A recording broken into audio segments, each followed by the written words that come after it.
Well, thanks for coming here. I'm really excited to talk to you. Thank you. I, as I said, I really enjoy your show. So for people that don't know, can you kind of give us a summary of your background in the government, working with the Bush administration, and then getting into like finance and all this stuff? So I grew up in Philadelphia, and I got very interested as a child I got very interested in money and why everybody was destroying everything on the theory that somehow that made them money. And so I decided I was going to understand how all the money worked in a neighborhood. And what I didn't understand till I went to Wall Street is you literally have to know how all the money on the planet works to understand how the money in a U.S. neighborhood works. Because it's organized, it's very centralized, and it's organized so that, so if you and I go to the White House, it'll say, here's how all the money works in housing, here's how all the money works in military. But it doesn't say, here's how the money works, in West Philadelphia. So you can't, now with relational databases, you could, and I've worked on that. But anyway, so I went to Wall Street because I wanted to learn how all the money, the planet works. And I went from sort of department to department to department, learning all the different markets. And then I figured out, it's all being rigged from Washington. It's the Treasury and the Fed. So I got to go to Washington. So I went to Washington. I was a partner at a firm called Dillon Read. And in fact, I have an online book called Dillon Read and the Aristocracy of Stock Profits about it's a case study in the intersection between organized crime and Wall Street and Washington. Anyway, so I went to Washington in the first Bush administration to be Assistant Secretary of Housing.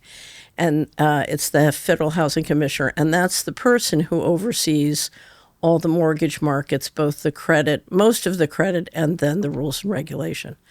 So, and I ran smack into all the mortgage corruption because a lot of the black budget is financed with mortgage fraud. And anyway, so I left, but I discovered the internet when I was in the administration. And so I created an investment bank that could use software tools basically to get all the information about how the money works and make it accessible to neighborhoods. So anyway, but my company, I started a company called Hamilton Securities Group. It was very successful.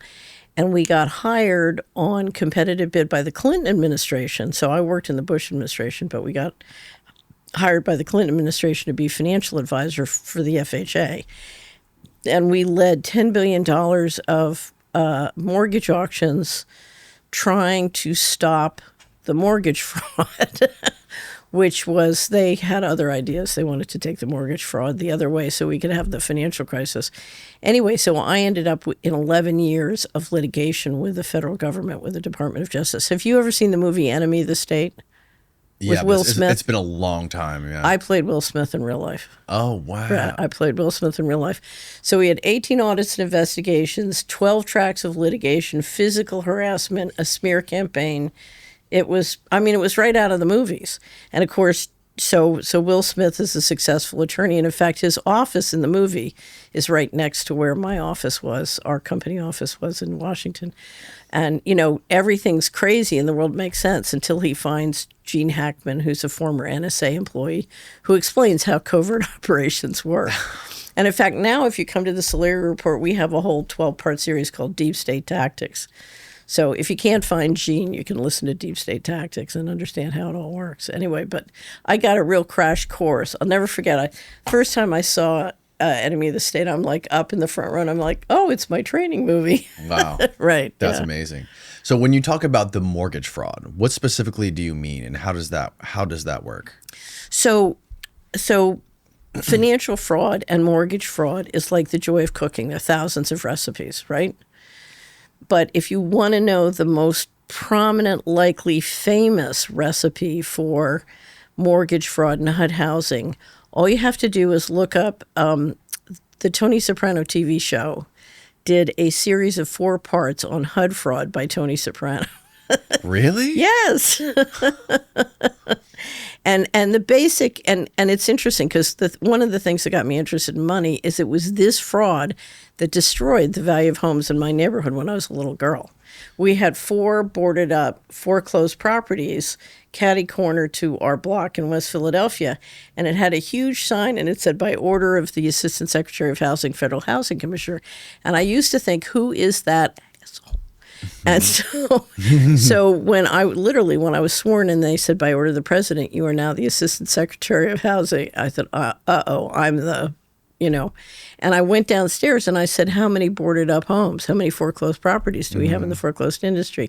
My deputy said 50,000. I said, well, that's going to change. And that was part of the problem. But okay, so let's look at the basic fraud. Okay. So there's a home in the foreclosed property inventory of the Federal Housing Administration. They had financed a mortgage. They put an insurance policy on the mortgage, so they take the credit risk.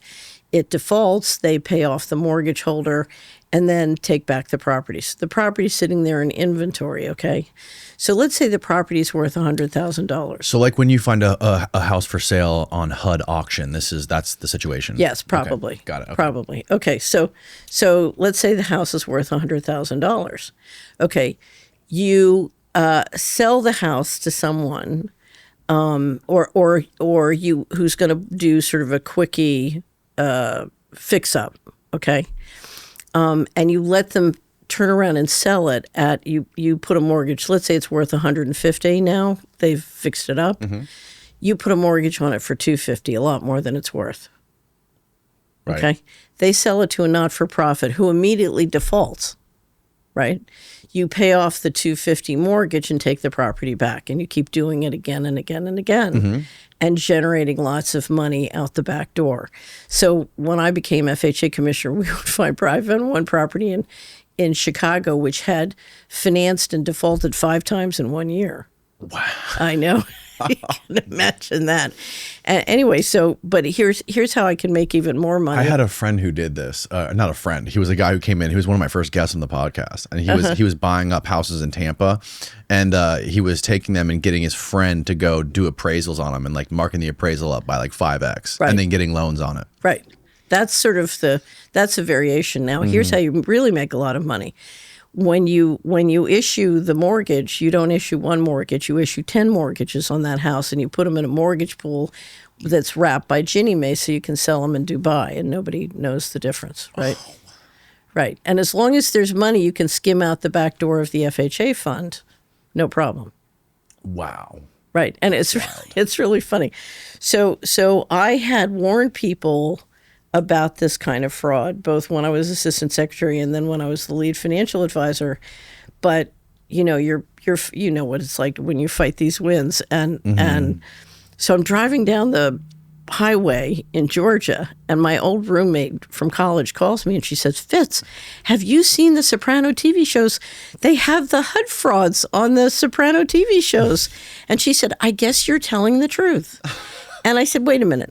So I was the former assistant secretary of housing, and then I was the lead financial advisor for HUD. And I've told you about this for years. You don't believe me until it's on the Soprano TV show. And she said, that's right. So I said, that's why I say in America, fact is fiction and fiction is fact. If it's on the news, it's likely fiction. You know, if it's on the Soprano TV show, there's a... Oh, yeah. You know, you're getting your training film. Yeah, that's an interesting way of looking at it. Well, remember, during the financial crisis, within a very short period of time, there was more money shoveling out the door.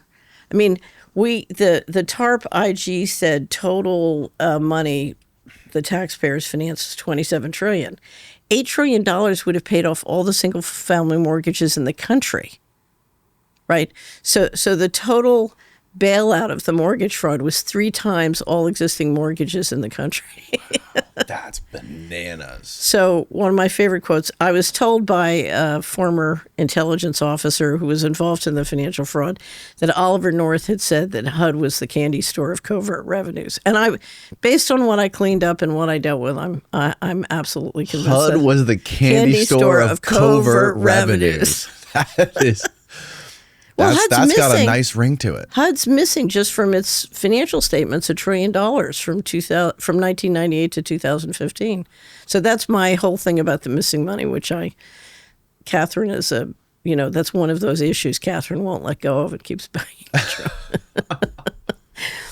Okay, so can you explain to me, and I know you've done this well on other shows, but how does the banking system work? I know everybody thinks about how like the bankers control the world. It's like the bankers, the intelligence agencies, and the money washing with the drug cartels and all this stuff with funding, wars and overthrowing countries. And there's so much going on here. But at the very top level of all of this stuff is the bankers, right? Right. So here's how any business, any enterprise and any planet has a business model, an economic model on how the fundamental walk. So the Western world for 500 plus years has operated on a model called central banking warfare model. Okay. The central bankers print money out of thin air, and I'm grossly oversimplifying, but they create the money, and then the military makes sure that people take it. Okay. And that keeps the liquidity going. So there are two sides to the coin. And when you say military, think intelligence and military, because surveillance is such an important part of the force. So you literally have the bankers running monetary policy, but then you have the military and intelligence backing it up. And you need both. It's like two hands of one coin. It's like two sides of a coin. Okay. Right. And what the bankers do, you grew up in the United States. Most people listening to this grew up in the Western world. And we've had for over a century a model where the bankers run monetary policy and then the people's representatives run fiscal policy.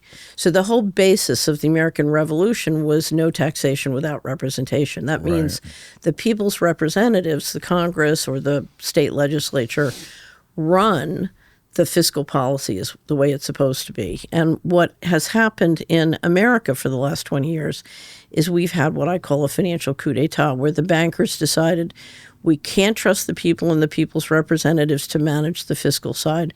So we're going to change the model and we're going to take over control of both monetary and fiscal. And of course, if that succeeds, and it's gone very far, but it's not all the way.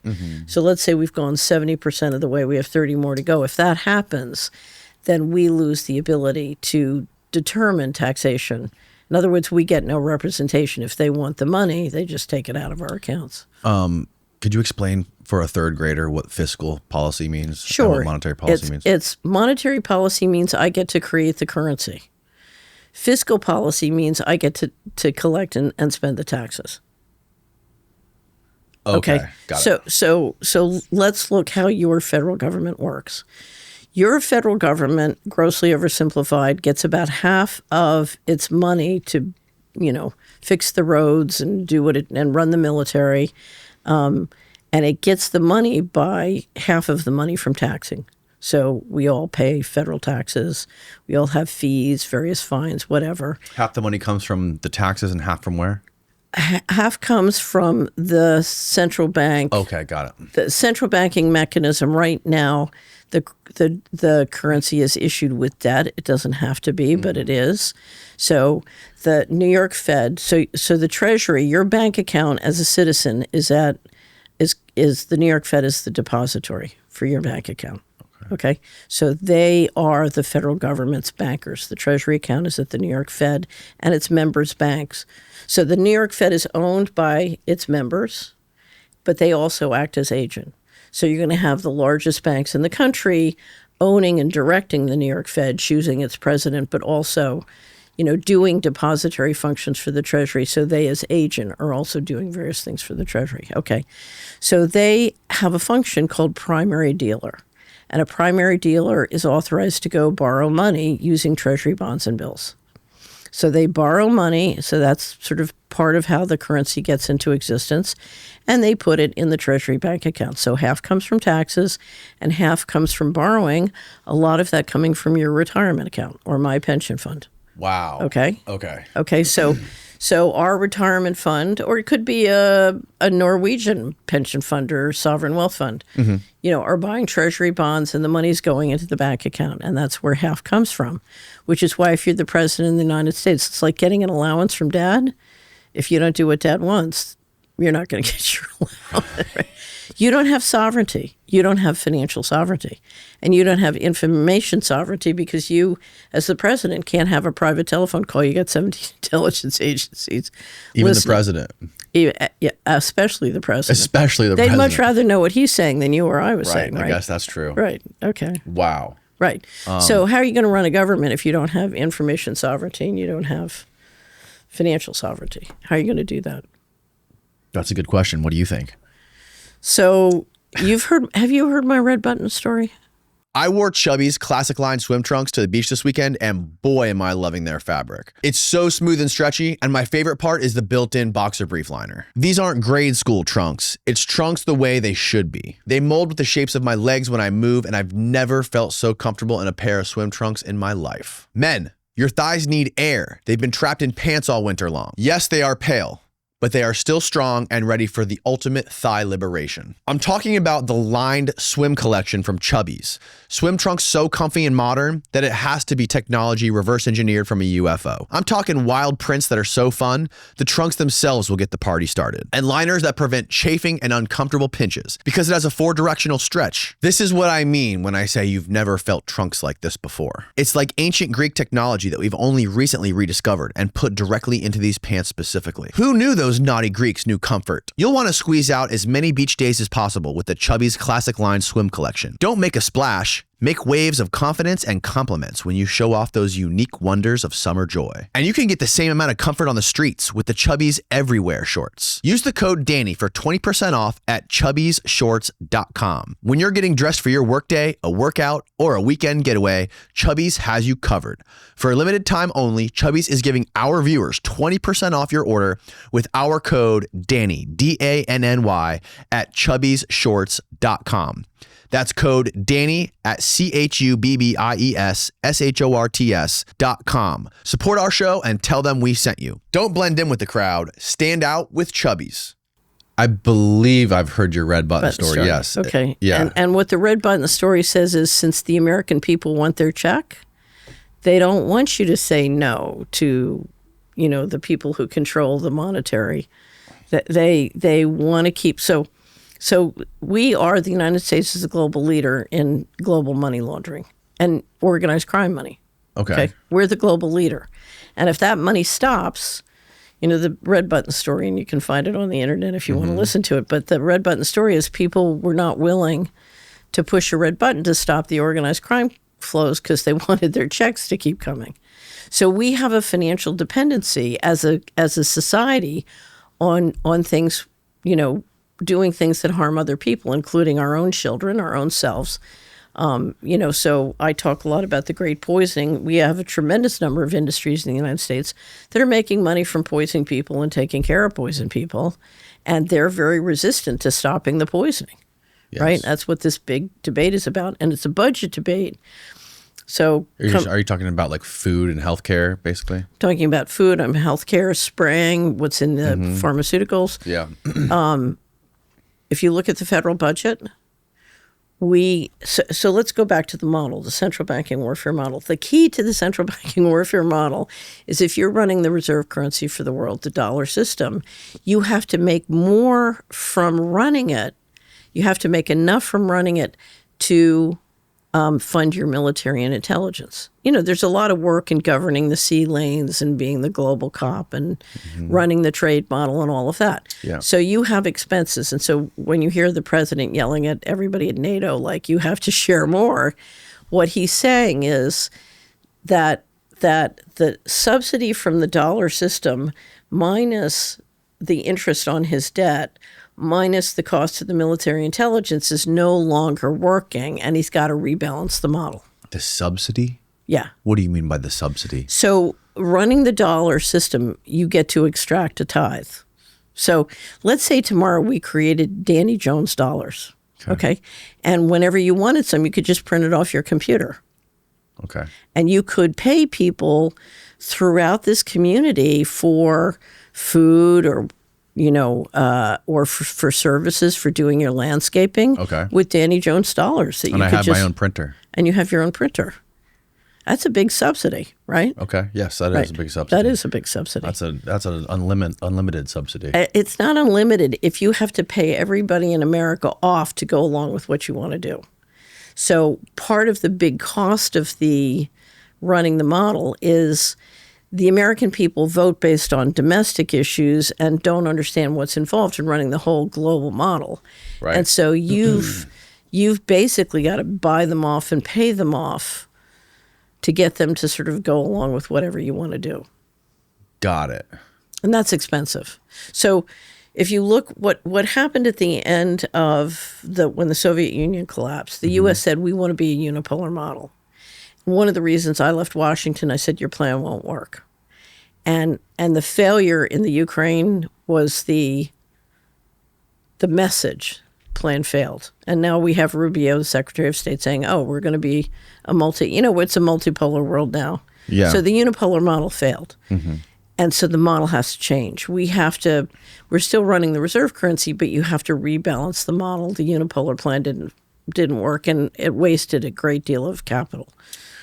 Right. Right. So now we have to change the model. And so if you see the president talking about, I want Canada to be the 51st state, or I want Greenland, he's trying, if he can't go east-west, remember, they were going to collapse the Soviet Union, get all those resources, and use that to maintain the unipolar model vis-a-vis China.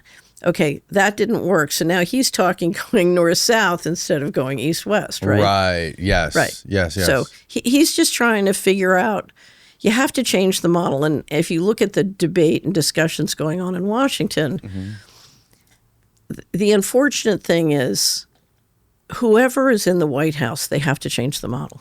They don't have a choice. The technology changes in the world, competition among various parties means we have to change the model. We have to evolve the model. We have to. And so the question is, how do you do it? And unfortunately, there are too many people in America sitting around and saying, wow, we don't want to change. But that's not, it's not changing because whoever's in the Oval Office now wants it to change. It's changing because they got to change. You have to change with the times. I don't think most people even think about this kind of stuff. I think most people are more focused on squabbles that are irrelevant to geopolitics or the financial system or the balance of power. That's how you keep them away from the third rail. If I'm running this, I don't want the general population to mess with the third rail. Do you know what I mean by the third rail? What do you mean by the third rail? On a transit system or a railroad system, you have two tracks. That's where the wheels go. You have a third track. There's a little trim tab that flips over, and that's where the electricity runs. Oh, okay. Okay. So that's the power. Okay. And you don't want them messing with the power. So you keep them busy with divide and conquer and the unipolar pendulum and all that kind of stuff.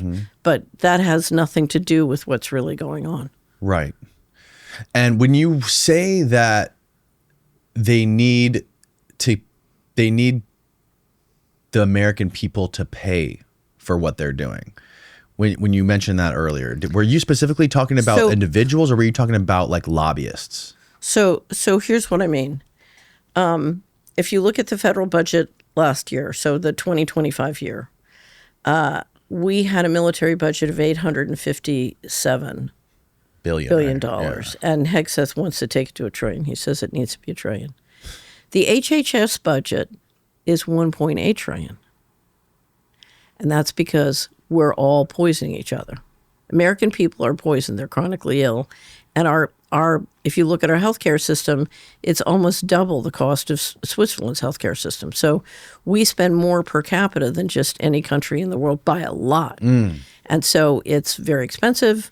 And so Mark Skidmore, who is the professor at Michigan State University, who's helped me a lot sort of document all the money missing from the federal government, he just finished a calculation. We just did a show with him on the Solari Report.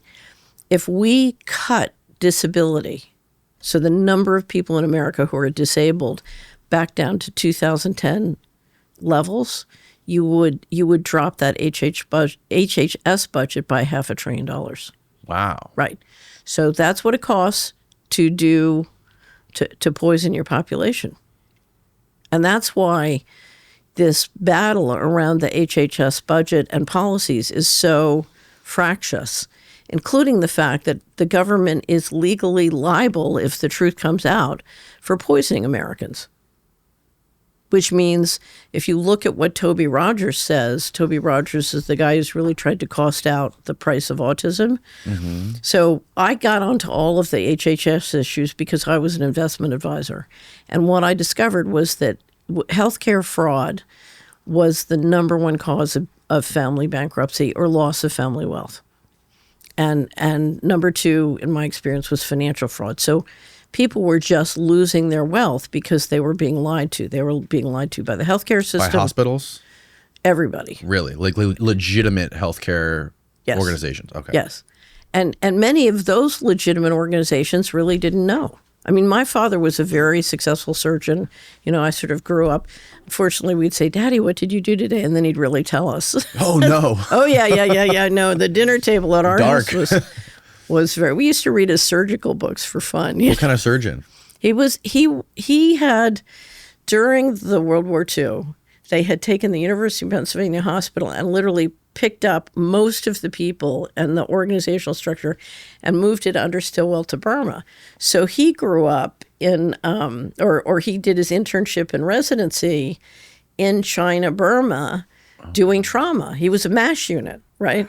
And when he came back, you know, because a lot of the big improvements they make in surgery happens in wartime because they have so much so much opportunity. And when he came back, he worked and redesigned how the emergency room should work all over the country. Wow, that's amazing. Yeah, and well, it was really funny because both sides of my family, all the competition, there were very competitive people on both sides, but it was like, okay, who did the most to save civilization today? Okay, your grandfather did this and your father did that, and so, for example, his father had gotten the laws changed so they could bring penicillin to Tennessee and had introduced penicillin to Tennessee. And that had been a huge lifesaver for many people.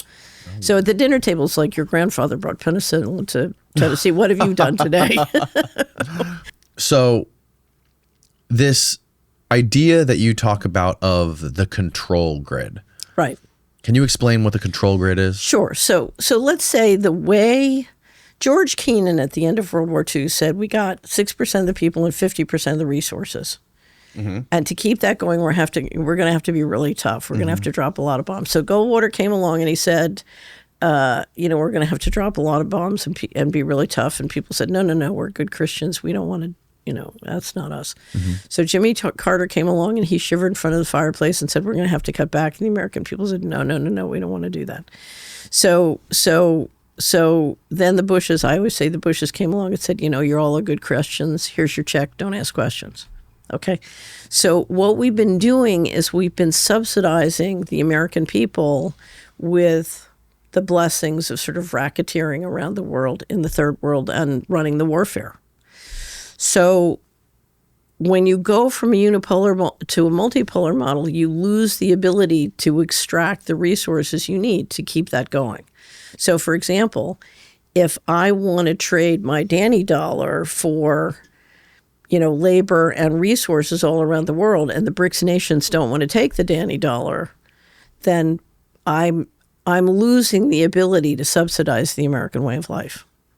Okay, so I have to cut back. Mm-hmm. So one way to cut back, so you can say, oh, well, there's a climate change emergency. We want everybody to cut back. You can try that. Or you can, throw on tariffs, and that's going to cause even more inflation. Everybody's going to cut back. But at some point, if you're really going to cut people back, it's very helpful if you have complete control. So if you're the bankers and you want to control fiscal policy and collapse the current Constitution system, if you can exercise complete control with digital technology and an all-digital financial system, you have complete control. So go back to the pandemic. If we say, okay, we want you and your family to lock down, then suddenly your money won't work outside your house. You can order a pizza to be delivered, but you can't leave the house. If you have an electric car, ultimately you can turn off the electric car. And if they say, well, we want you to take the shot, and it's mandated, if you don't take it, we'll turn off your money. Right. So you're talking about complete control. And this would be utilized by spending the government money and giving people money. And central and in addition to having a centralized, controlled digital. This would be used by using the private and the public sector financial train tracks to exercise complete central control. So I don't know if you've ever seen, there's a wonderful video that I keep showing of Augustine Carstens, the general manager of the Bank of International Settlements in Basel, Switzerland, in 2020. I was brought up, basically, I was trained to be a central banker. Okay. And I had never seen a central banker tell the truth in open public in my life until I saw, when this happened, I almost fell off my chair. Being sleep deprived makes you perform as poorly as someone who is legally drunk. These deficits include slowed reaction time, reduced working memory, impaired decision-making, and poor emotional regulation. Poor sleep is also an early predictor of death. In fact, people with highly irregular sleep patterns face mortality risks on par with heavy smokers. Most people turn to melatonin, but here's the problem. Melatonin is a hormone and not a vitamin. And most supplements give you doses 10 to 50 times higher than your body would actually produce. And it's actually a prescription drug in many countries. These super physiological doses throw off your body's natural rhythm, affect your body's ability to produce melatonin naturally, and lead to side effects like morning grogginess and hormone disruption. Worst of all, melatonin isn't regulated. Independent lab tests found that actual melatonin contents in melatonin products can vary by up to 464%. The point is you don't know what you're getting, which is why I use Evening Being by Verso. Using a blend of clinically studied patented ingredients shown in multiple human studies to calm an active mind, help you fall asleep faster, stay asleep longer, and improve deep and REM sleep without messing with your hormones or leaving you groggy the next day. After taking Evening Being for some time, I've noticed I fall asleep way faster and wake up feeling sharper. It's so effective, one of their customers left a review saying they were able to get off of Ambien, a heavy sleep pharmaceutical drug. So click the link in the description or head on over to ver.so/Danny and use my coupon code DANNY at checkout to save 15% off your first order. Again, go to ver.so/Danny and use the coupon code Danny at checkout to save 15% off your first order. Your body will thank you. It's linked below. Now back to the show. I was online with John Titus, who does the money market show with me. Yeah. And we were chatting as we were watching this IMF panel, and I freaked. I just said, did you see that? He said, don't worry, I got the clip. I said, that's, because in my world, it's impossible. Anyway, but here's what he said, and it's a 59-second video. You can run it if you want. If you go to our website, we have a section called Video Shorts, and in the Financial Transaction Freedom, we have about 100 short videos, and this is the first.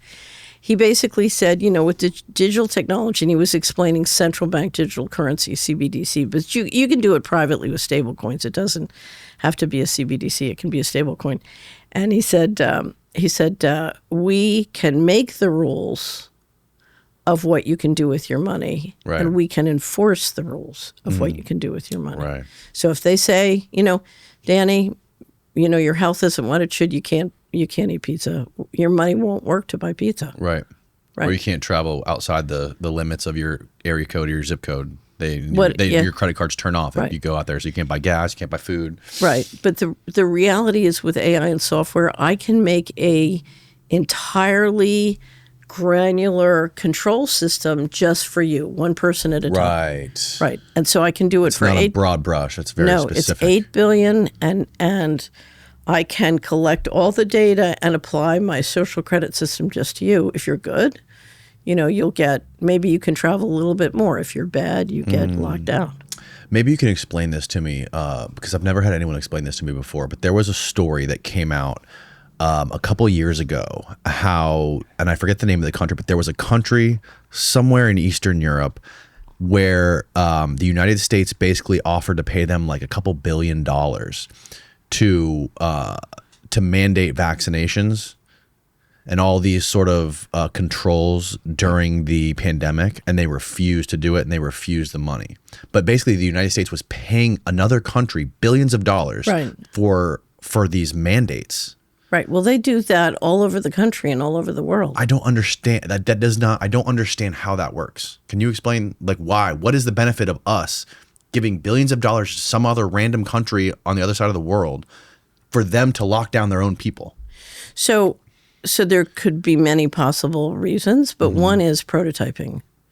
So, this is something you're planning on doing in your own country, and you want to see how you could get it to work in another country. And it's a prototype. A lot of times those are prototypes. Okay. So, Steve, so you can find that article. Yeah, help me to know which country it was. Yeah.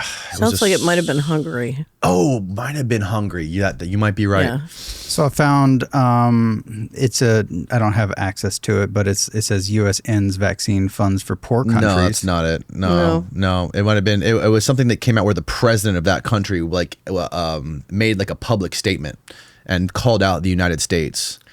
There was one guy who called out the United States, and then he had an assassination attempt. The 5 of the countries that refused to do the mandates in Africa, I have a big article about it. Their leaders either got assassinated or were thrown out in the next election. Really? Yeah. Yeah, Steve, it might have been Hungary. Check on Hungary, but it was one of those countries right around there. So, my guess is, because I worked for several years with a group of doctors and scientists trying to understand what was happening with the injections. And I absolutely believe that they were trying to install operating systems in people's bodies. Operating systems. Yeah. So this just got dark.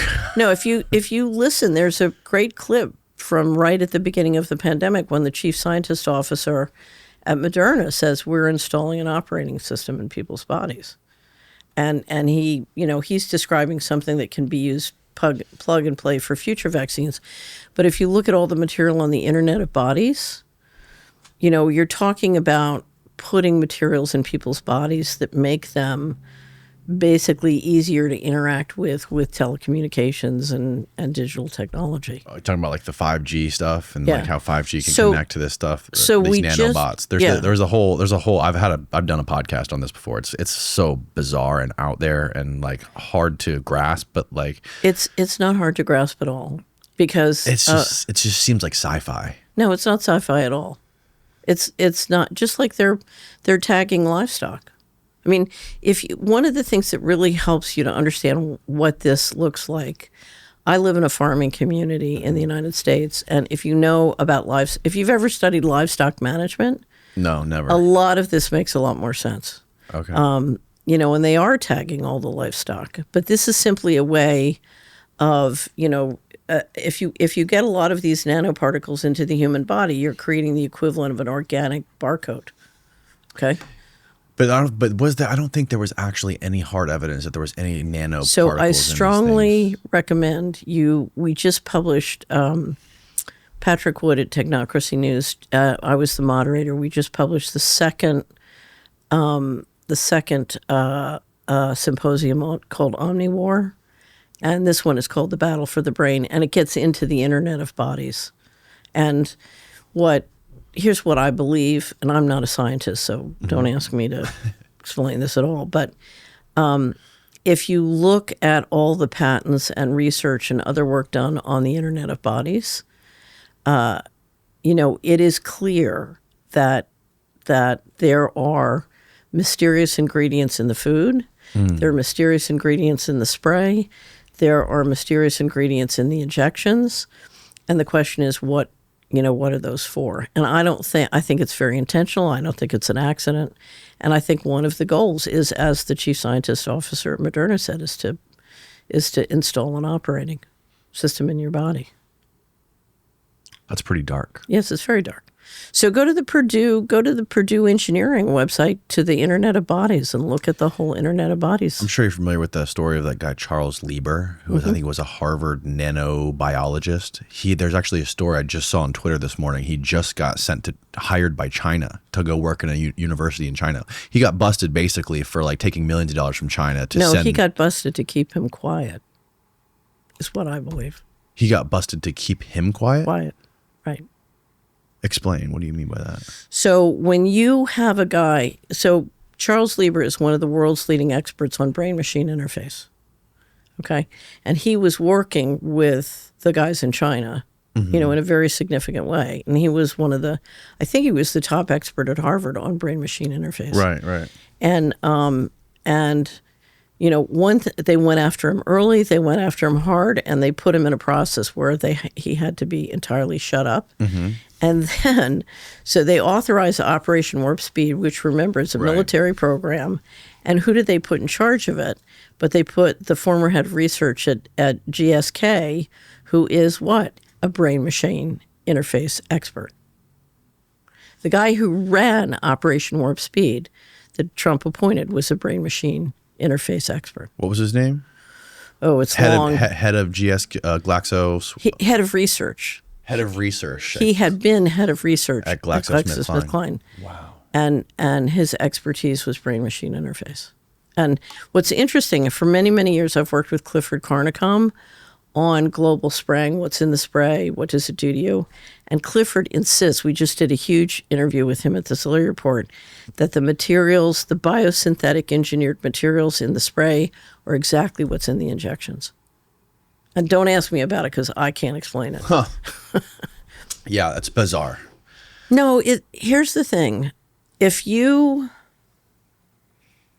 are running the planet and you are a risk manager and you're worried about all sorts of risks and you can't tell people what's really going on, the question is, you've got to turn the aircraft carrier before it hits the iceberg. Mm-hmm. And that may be 20 years before it hits the iceberg, and you can't get people to follow you. And so it's very attractive to have complete control and to be able, I mean, if you look at the amount of money that's spent to influence people to adopt this opinion or that opinion or keep them busy or keep them away from the power line, I mean, the biggest investment almost in this society is persuading people, to believe a fake reality. And how specifically, where does that money go specifically? Like not just to news organizations or like TV networks, but like, do you have any or what is your understanding of how money is spent to influence ideas? So the first thing, you spend a whole world of money on education to get the universities to present a certain kind of, view of the world and to promote certain things. So it starts with education. A huge one, of course, is media. So media is also, in all the different ways it, from news to social media, is affirming and encouraging people to go certain ways. And it's not just official ways, like, oh, please go, vote in the next election. Right. It's entrainment. It's subliminal program. There's real mind control pumping. And you're pumping that out while they're watching sports. You're pumping that out while they're watching porn. You're pumping that out to get them to think that certain things are real, other things are not real, to head them in certain directions. So you have enormous overt media and enormous covert media, right? That's affirming all those things. Now, your third big expenditure is on intelligence because you're now tracking everybody.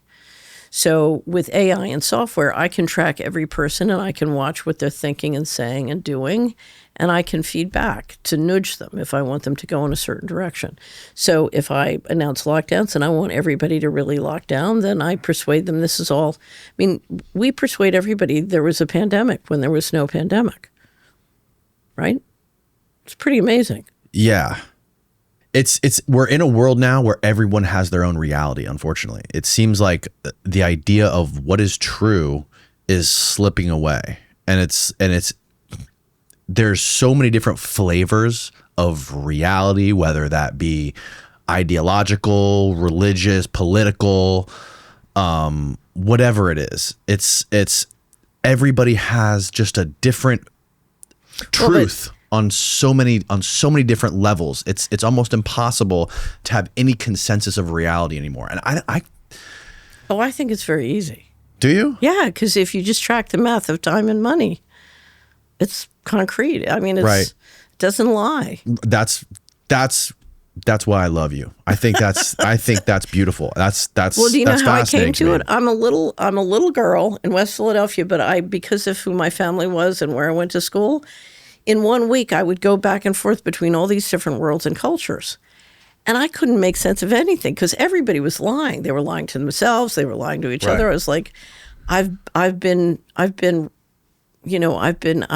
born into a nut house here. Mm-hmm. And so finally I thought I have to find a way to navigate this. And so what I came up with was the mathematics of time. I love math, and that's my, math is one of my gifts. the mathematics of time and money. And what I discovered is if you could figure out the math of time and money, then you could figure out reality. The math of time and money can figure out reality. Where, how many hours, you just count up all the hours. Where are they putting their hours? Okay, count up all the money. Where are they putting their money? How do they spend their money? So I'll give you an example. When I was the assistant in 1984, I overheard two guys on Wall Street, billionaire types, talking about how they were going to roll out entrainment subliminal programming on TV. And it scared me to death. And that was it for me in TVs. I never had another TV again until the administration. I had a friend helping me decorate. I bought a big house in Washington, and she bought a TV for me without my permission. And she said, you can't work in the Bush administration unless you watch the Sunday shows.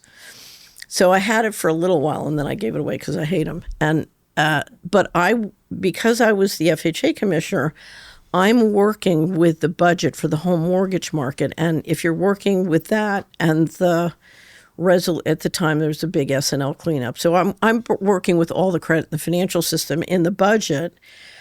And because we're going through the 21, we competed for appropriations with 21 other agencies, I basically had to learn the whole budget. So I'm sitting there tracking day to day exactly what's happening in the budget. And then I'm watching, so we're over here whacking up the money in the budget. And you get on the Sunday shows and they're talking about what's going on. And they got this whole fantasy about what's really going on. It's got nothing to do with what's really going on. They're just like, wow, yeah. And so for a year. The Truman Show. Exactly. It was the Truman Show. I'm watching. I know exactly what's going on because I'm looking at the money and I'm dealing with the money. And they're going la da da da da da da. And it's entertainment. It's got nothing to do with what's going on. That's fascinating. Yeah. So, but if you follow, that's why What year was this? That was 89 and 90. 89 and 90. Yeah, 89 and 90, and that's why. So under the law. So at the time there were 4 mortgage insurance funds, but there are 2 of them are most of the money. So under the law, and the big one, the single family fund, by law, the first thing I did when I got to Washington is I read all the law related to what my responsibilities. I want to know under the law, what am I responsible to do? So I read the law, and it said that I had sole fiduciary responsibility for what was then the $320 billion mortgage insurance fund. And I was required by law to run it on a self-sufficient basis. So the premiums we charged for the credit had to cover the defaults and expenses. So I'm required to run it. So I decide, okay, I'm going to try and get how much money are we making or losing? So I called in the budget officer. They bring in the budget, and it would have gone 2/3 of the way to the ceiling with all the budget justifications. So I'm a speed reader. I read through it several times that weekend. I called the budget officer in on Monday. I said, nowhere in this budget does it say whether I'm making or losing money. He said, that's not in the budget. I said, if I have sole fiduciary responsibility to run this on a self-supporting basis, I need to know that. Right.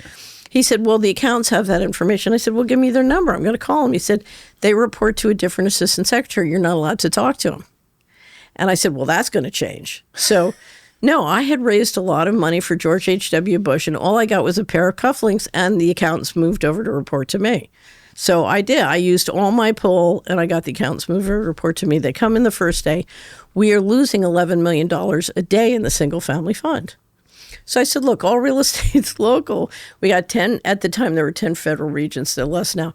I said, we have 10 federal regions, 80 field offices. Where are we making and losing money? He said, we don't have place-based financials. I said, we mail out checks. We have zip codes. I said, this is a rush. It's an emergency. Get the numbers. Yeah. Well, it turned out we were making profit in 8 regions and losing everything plus more in 2 regions, which was, it was a black budget fraud. It was the Bushes and the Clintons. It was the Texas region, which included Arkansas, and the Colorado region. It was just like... it was a black hole of money just vanishing. Yeah, it was the mortgage fraud.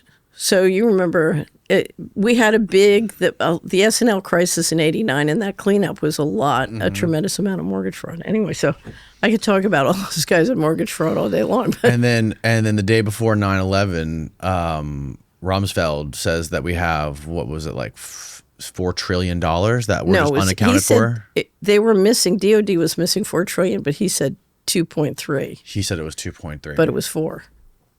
And I was working with a reporter, and we had a huge story coming out that Friday about the whole missing money and what it meant per person.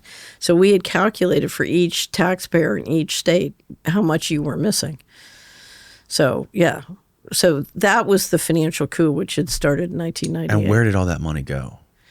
Well, that's what I've been trying to figure out. And without the bank statements, I can't, so I've tried to map out, because money, remember, you're too young to remember did you ever see the old Pillsbury Doughboy commercials Of where course. they squeeze down on one and it pops out someplace else? Oh, I don't know about that one. Yeah, so you're probably too young. So when the money started to going missing from the Treasury and the federal government, the offshore havens started to just balloon, So this is going down and this is going up. And anyway, but I have tried to unpack where the money's gone and what they've been spending it on. And I have a lot of guesses. But what's your best guess? I think it's many different things. The first thing, I think you've been financing a new system. So I call it the breakaway civilization. But I think you've literally been financing a new system. And it's like when you're running a company and you keep the old systems going and you get the new systems up and you bring the resources over steadily. And then at some point you're ready to bring this down. And I used to say the pandemic was the breakaways breaking back in and taking over. But I think they've moved a lot of money out. And in theory, if you look at how much has been stolen, it's enough to run a global government on an endowment basis.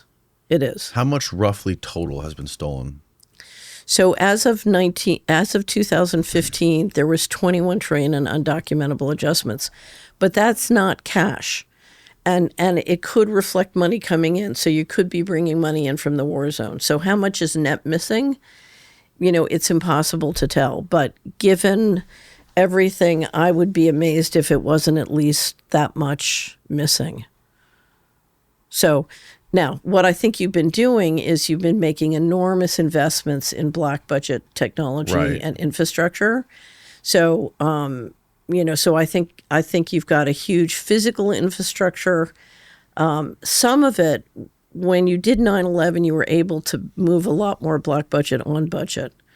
And so that sort of eased the pain, because the problem with the black budget as of 9/11 was to get that money, you had to tell the fraud had gotten so dysfunctional and wasteful. So you wanted to do more on budget. But, whether it's building a new governance system and a new endowment to run it, or invisible weaponry, secret space program, the infrastructure underground to platform that, I think it's all those things. One of the theories that has been bouncing around in my head from recent guests that I've had on is that military contractors have been taking money from the U.S. government and from the Pentagon to develop futuristic weaponry, develop new physics, alternative propulsion. Absolutely. Crafts that have some sort of alternative propulsion systems since the 70s, or even actually probably since the 50s, I think. Here's how it works. Okay. 47. Do you understand the legal structure of how they did it? No. Okay. 47, you passed the National Security Act. Okay. And that gives you the ability to set up the secret infrastructure. 49, you passed the CIA Act. They literally had to kill the Secretary of Defense to do that. They assassinated Forrestal to get that done. We have a lot of interesting material on the Forrestal assassination on the Solari. And you should go through. Yeah, you should learn about Forrestal and what caused that assassination and what it did to create. You literally took several sections. Wasn't he a KKK guy? Okay. Not that I know of. He was the president of Dillon Reed. He was a partner at Dillon Reed. Okay. Okay. I thought he was in the KKK for some reason. I might be thinking of someone else. Never mind. I don't know. I've never read that about Farrell. I really studied him, but I don't know. Okay. So don't worry about it, Steve. Well, even if he was, that's not what got him killed. What got him killed was standing in the way of creating Israel and giving them the nuclear bomb. Oh, really? Yeah. And he wanted disclosure on the black budget. He was for disclosure on the black budget, and he didn't want Israel. He didn't want that part of the organized crime syndicate to get sovereign powers. So anyway, what happened was they made a deal on the 49. They got rid of Farrell still. They made a deal on the 49 Act. That created the CIA.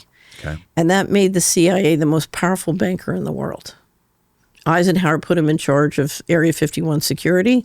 And literally, once you look at how the Exchange Stabilization Fund and sort of the different money aspects of the 47 and 49 Act organized to work, you've now created this financial mechanism that combines covert violence and makes it the most powerful banker in the world.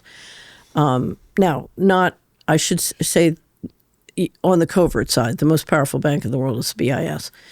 Didn't they use, I could be wrong about this, but didn't Dulles take a bunch of money from the budget to rebuild Europe after World War II to build Area 51? That's what I don't know if he used that to build Area 51. He ran a slush fund out of the Exchange Stabilization Fund from Sullivan Cromwell and before they got the 49 Act created. And part of that was to create this infrastructure, because part of it said you can appropriate to all the different agencies and then claw it out secretly to give it to the intelligence agencies. Right. So they created, after World War II and all the slush fund money they got from World War II, they created a mechanism to constantly replenish the covert money. But here's the big thing. When Bush came in during the Reagan years as vice president, his deal with the intelligence agencies was he gets to run, or with Reagan, was he gets to run the National Security Council and the intelligence agencies. He creates an executive order signed by the president, by Reagan, that corporations can do highly classified work. Now, let me tell you what that means.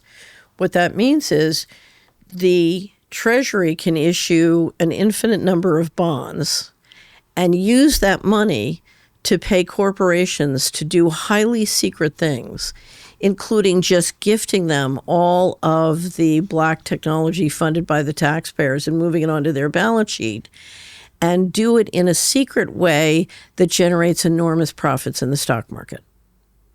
Wow. Okay? So now you've got a way. Now, what's the number one source of campaign contributions? Companies like this. Capital gains. Capital gains. Okay. Capital gains. I have a stock. It's trading at a multiple of 20. I give you $1 million a year contract. That goes up by $20 million. Your stock goes up. That creates capital gains for the investors and the executives, who then turn around and they or their law firms make political contributions. It's a kickback system. Right. Okay. Yeah, I understand. So if you read my book, I have an online book called Dylan Reed and the Aristocracy of Stock Profits, and it was designed to explain to you how that kickback system works. Right. Because, and the quote we have at the beginning is an old New Jersey street saying, make a law, make a business. So every time the government does something that makes stocks go up, they get a kickback of campaign contributions from that. Right. And of course, the taxpayers funding the whole thing. Now, let's go back to corporations. Now I can transfer trillions of dollars of invaluable black technology into the corporations and fund them with taxpayers' money to own and develop it secretly and keep it away from FOIA. So you and I can put in a FOIA and we can't find out because it's behind the corporate veil. Right. Now, one of the fears about this is that allegedly since the 50s when they started working on some of this stuff, is that it's gotten so advanced in these black corporate or these black military industrial complex, aerospace corporations, whatever you want to call them, that they've become essentially more powerful than the U.S. military. Correct. Because of the technology that they have power up, they own. Now, I can't say that it's more powerful than the U.S. military because they need the U.S. military to do a lot of what they're doing. Well, essentially the way it was described to me is that these corporations or these organizations basically are so powerful and have such advanced technology that they have their own Air Force, their own military, their own Navy, everything. Right. And we've had senators stand up and say this, but what I call them is a breakaway civilization. Right. They have broken away and they are so much more advanced Now, if you look at their assets, what I would say, if I could assert jurisdiction, those are our assets. Those were either gifted or stolen. They belong to us. Right. But it's not corporations who have a lot of technology. It is a breakaway civilization, and they literally think of themselves as a separate civilization and not subject to our laws. Separate from not only the United States, but separate from the world, from all nations. Separate from the human race. Separate from the human race. Right. In other words, so I'll give you an example, and I've told this story many times before. When I was at HUD. True Classic isn't just a shirt. It's designed to feel good and make you look even better. They cut their shirts to fit my physique and not just the general human form. But they don't stop there. It turns out they apply this to all their designs, from hoodies to jeans and activewear. Everything you need to level up your style. A great fit is in their DNA. Why make a potato sack when you can sculpt the body with clothes? It's why I have so much trust in them. Their clothes are designed to complement important areas, giving you just enough breathing room around the body, instead of draping or sliding around. True Classic keeps you looking and feeling good from the gym to work to date nights. I've been wearing my True Classics for a while now, and I'm still impressed when I put them on every morning. Sometimes I cry when I'm getting dressed because it feels so beautiful. Skip the overpriced designer nonsense and skip the cookie cutter potato sacks. True Classic delivers premium essentials built for real life. Whether you're out in the town or working up a sweat, level up your style with clothes that fit any scenario. You can grab yours at Target or Costco, but for the best deals, head to trueclassic.com/Danny. That's TRUECLASSIC.com/DANNY to get hooked up today. It's linked down below. Now back to the show. I was in a meeting with the secretary, and we had called in the regional administrator, so we had 10 regional administrators, and he was very angry at the regional administrator from California because he had implemented a court decision. A court had decided something, he had implemented it, and the secretary was very angry at him, and he said to him in front of everybody, "Mr. Secretary, I had to, that's the law." And the secretary just explodes with fury. He says, the law, I don't have to obey the law. I report to a higher moral authority. And that's a perfect example. When you're in Washington, you have a group of people whose attitude is, look, as long as I'm doing what the bankers tell me to do, I don't have to obey the law. The law is irrelevant to me. You know, I'm part of the breakaway law. You know, I have to obey them. I don't have to obey this law. Now, as far as this quote unquote breakaway civilization, we have these private military, industrial complex, aerospace, weapons development agent companies, and we also have these banks. How connected are they? And like, what I know you've talked about, like space research and even developing underground facilities, these deep underground, is it the same thing? These DUMBs, these deep underground military bases. Right. They're investing in all this stuff simultaneously. That's what it appears to me to be. Okay. So, and remember, a lot of the underground bases are publicly announced or known as existing. So, you know, and there's a lot of things you would do or store underground, just any good risk manager would do it. So it's a continuity of government thing to have those kind of facilities. Right.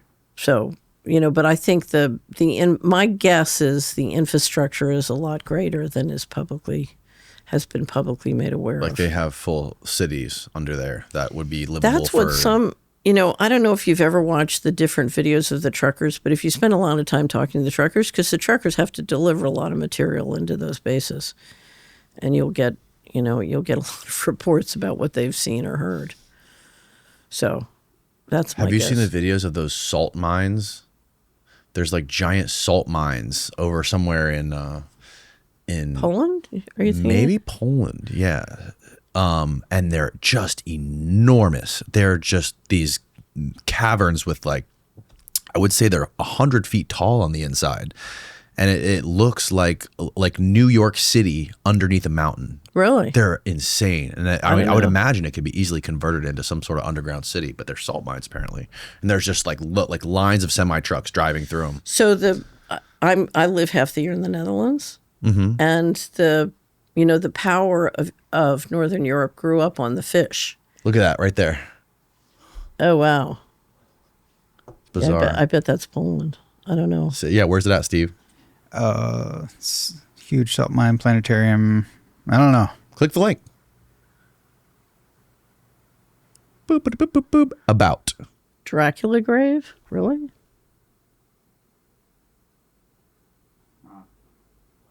You can find so it, Steve. Northern We believe Europe in you. grew up on the cod and fishing. You know, a huge amount of the wealth in Northern Europe came from the ocean, from the fish. Right. But so I live in Friesland, and one of the things that made the Frieslands were amazing world travelers, and they figured out how to get the salt from the Polish mines and salt the cod. So you could put cod in a barrel, salted, and you would have animal protein that was good for 10 years. So you could sail anywhere in the world. Wow. Right. Yeah.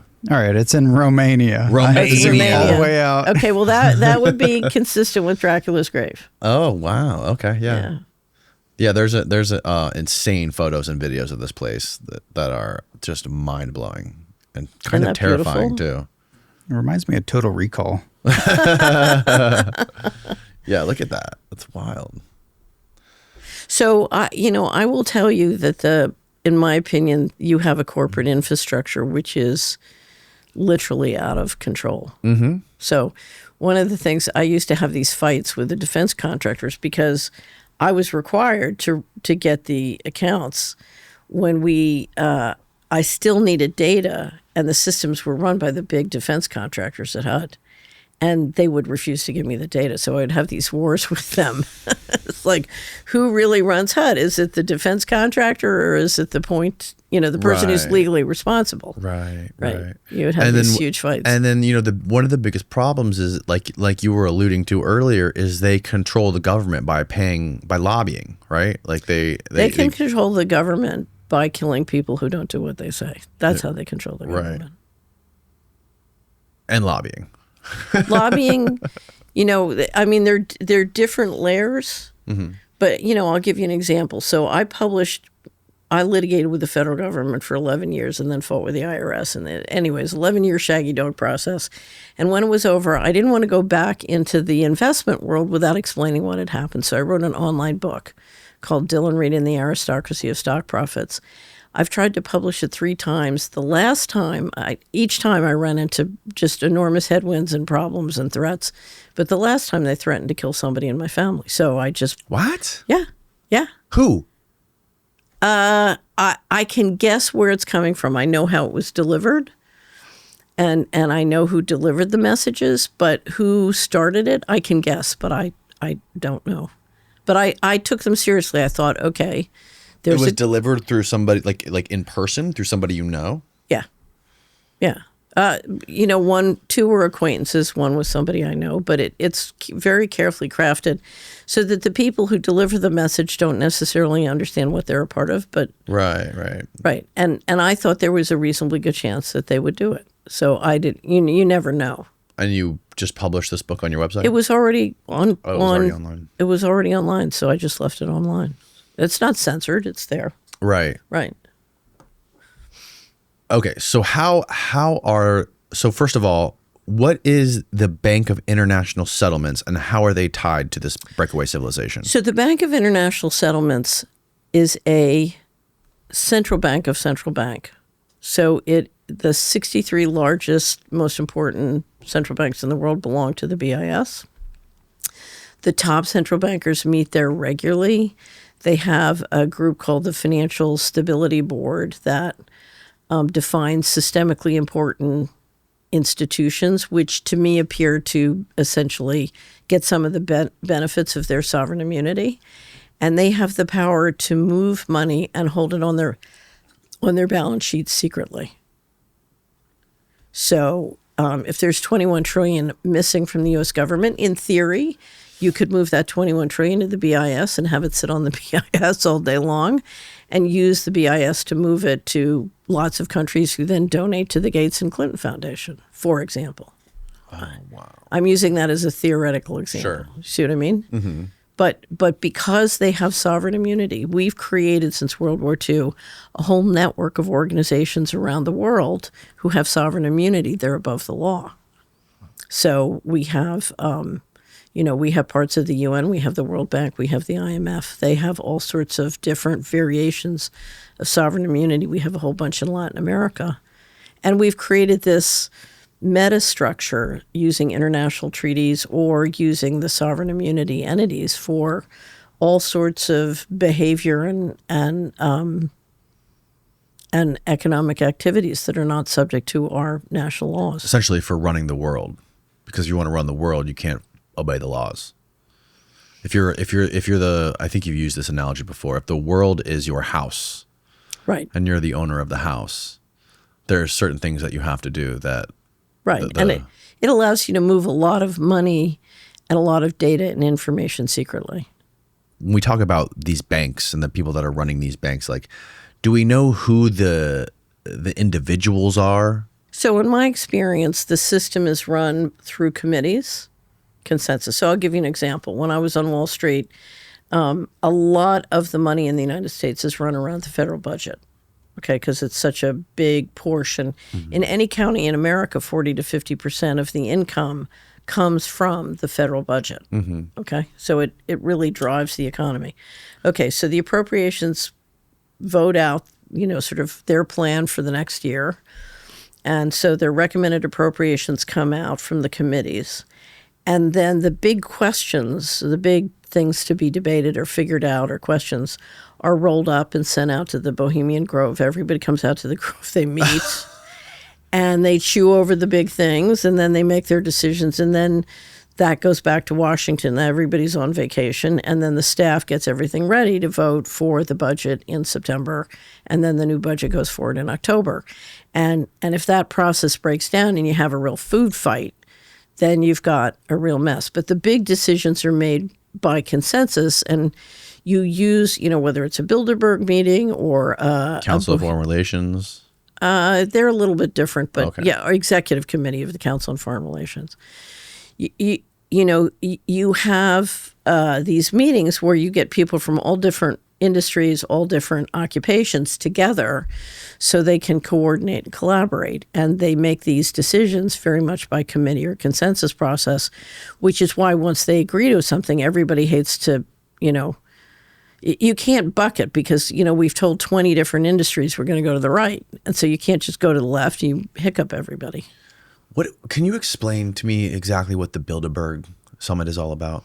So I'm not that familiar with the Bilderbergers. I mean, I never, if you look at who I worked with, yeah. I mean, I worked with some people on Wall Street or in Washington who were in the Bilderbergers, but it was simply a more international version. And my guess is if you look at, we grabbed so much booty at the end of World War II. I think that one of the initial goals of the Bilderbergers was to manage that, that sort of pot of money. I heard that Peter Thiel and Eric Schmidt were the representatives in the United States for the Bilderberg Summit. So more recently, that's possible because the tech is so important to build the control.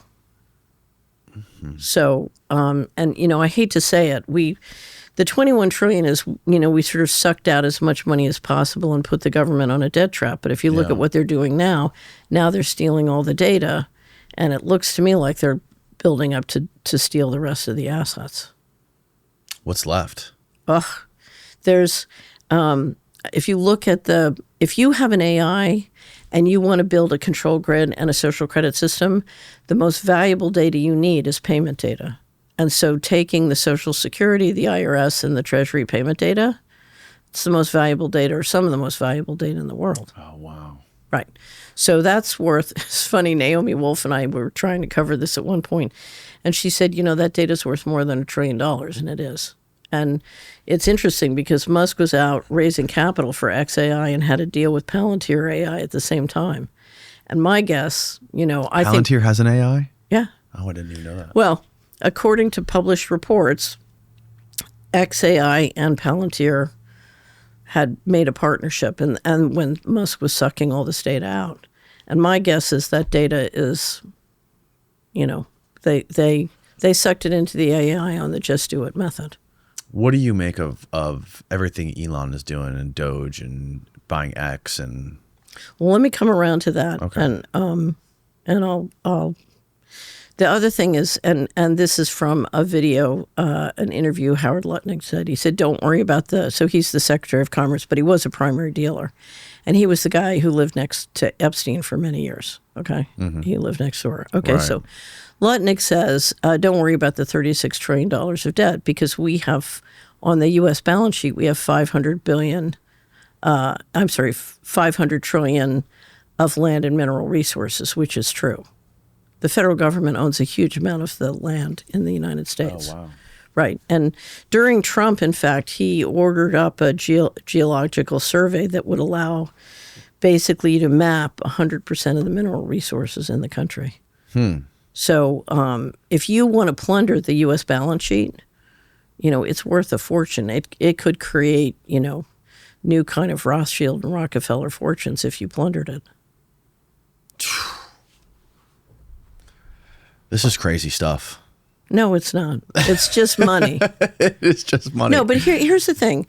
We have one problem in the United States. We have a secret governance system. And that secret governance system has decided to change how we're governed and managed. And we're having a big disagreement because they want central control, and digital technology will allow them to do that for the first time in history. And we don't want that. We want to be free. So we're having a big debate about whether or not we're going to go to a complete control grid or we're going to be free.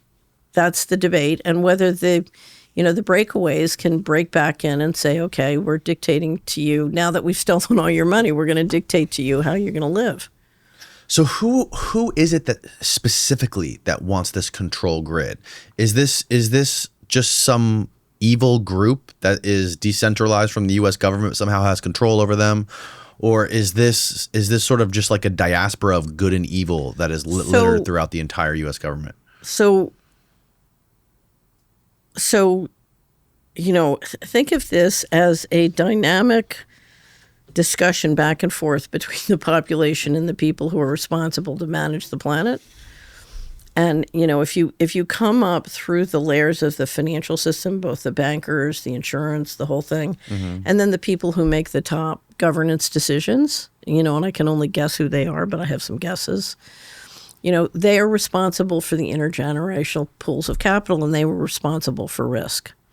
And they, over the last 50 years, in my experience, they have been exceptionally frustrated. They find managing the general population very frustrating and scary. Because remember, occasionally you have revolutions and people get guillotined, right? Yeah. So they're afraid. My personal experience is they're very afraid of the general population because they are few and we are many. Right. Right. And they're risk managers and they think in very long. And what's happened is, particularly in the United States, you have a huge cycle of disrespect now between the general population and the people responsible to lead the financial system.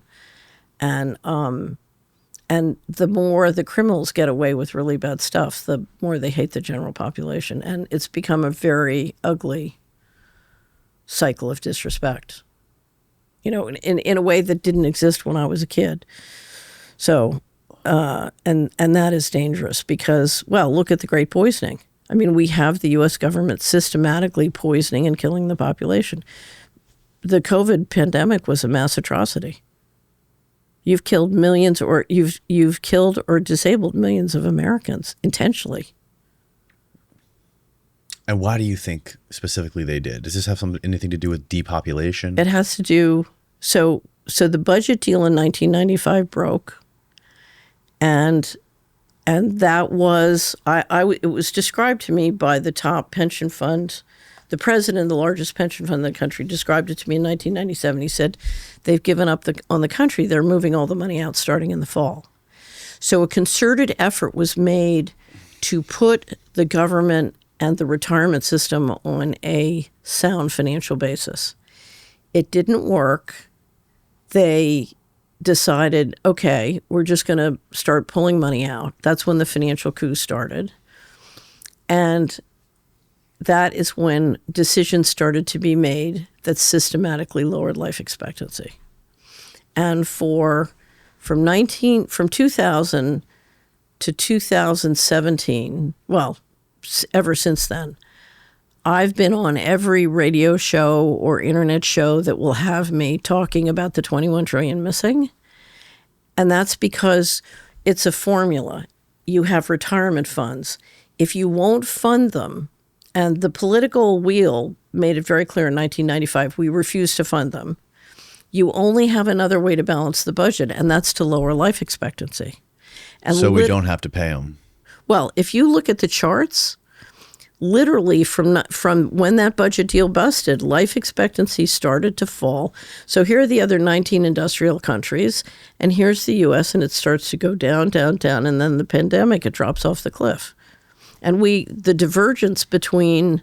during the pandemic, the people that were most affected were elderly or people that were, already on death's door with multiple comorbidities. It's a little bit more complex than that. But yes, and the latest reports from Social Security is it's working. Social Security has improved. But here's the thing.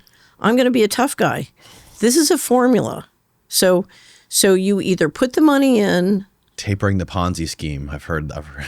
It's not a Ponzi scheme, but if you're not going to fully fund it, then you can lengthen retirement age or you can lower life expectancy.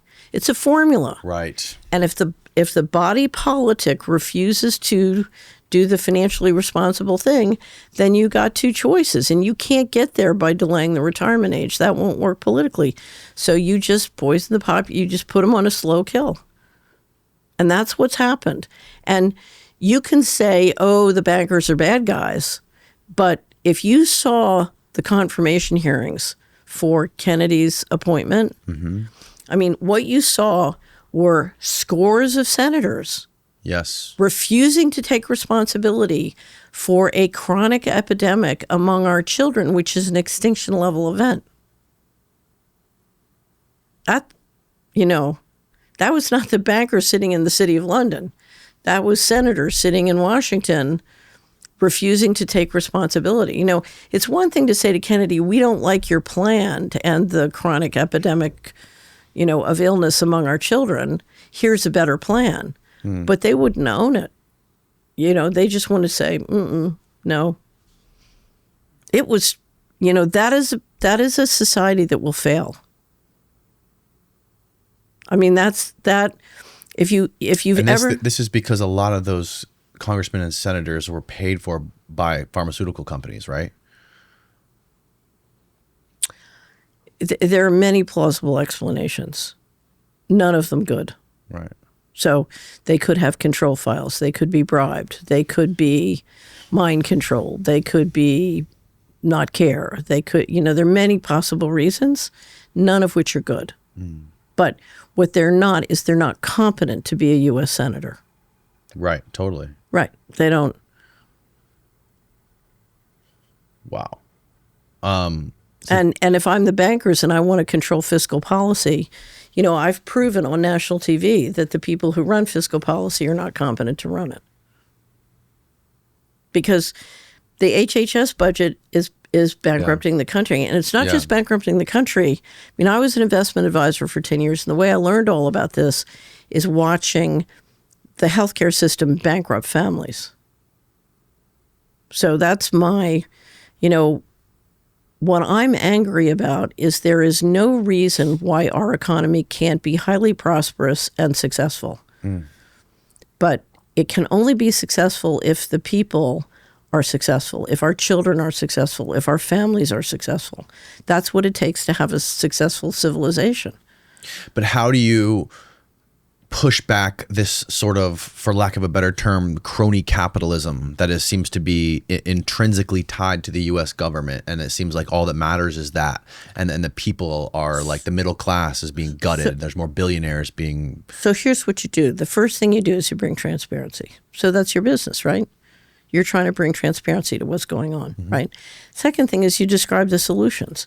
And the real solution is when millions of us proceed to behave, because right now, the people who are implementing all the evil doing, all the poisoning, all the control grid, the people who are implementing, you know who they are? Us. We're implementing this. I could walk into a room of health freedom activists, get all their retirement funds, pull together all the stocks and show them they're financing it. They're putting, they're supporting, we are going to work and implementing this. We are putting our money into this, and we have the power to change that overnight. If 10% of the people in the country called up their broker and said, I am not financing any of this evil doing, pull my money out of all these bad guys, I'm not going to buy them, I'm not going to support them, I'm not going to date them. Pull our money out of the banks. No, pull your money, shift your money to the banks that are good. You've got a tremendous number of great banks and honest bankers in this country who would love to diminish this. What are the good banks? So if you go to Solari, we have an article called How to Find a Good Local Bank, and we have a 4-part series on how to identify and find a great bank or credit union. Okay. But I take it JP Morgan's not one of the good ones.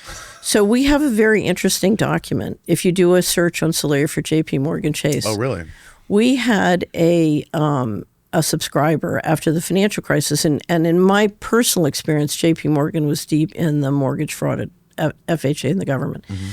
So she continued to bank at JP Morgan Chase, and I don't know if you know how the Madoff fraud worked. Yes, I'm familiar. Okay, so Madoff after the mid 90s he had 2 businesses. He had a brokerage business, and he had the money management, the Ponzi scheme. Mm-hmm. And the Ponzi scheme only had one bank account at JP Morgan Chase. So I was interviewing Helen Chapman, who's one of the attorneys who litigated the Madoff. She'd been a Madoff victim but represented other Madoff victims. And I said to her, Helen, who was the securities custodian? If JP Morgan Chase was the bank account, who was the securities custodian? And she said, there was none because he never bought any securities. And I said, but Helen, that means JP Morgan Chase controlled the whole time. In other words, under the laws, they knew that Madoff was not buying any securities because there was no securities custodian, and the money, in fact, they would run with huge balances at JP Morgan Chase, according to her interview. Wow. Right. They were the senior partner.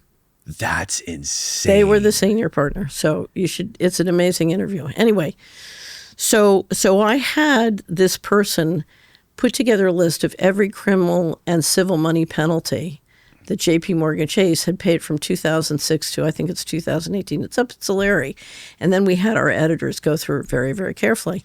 And we found $42 billion of civil and criminal money penalties for financial, activities that I would describe as, they clearly knew they were defrauding people and harming people.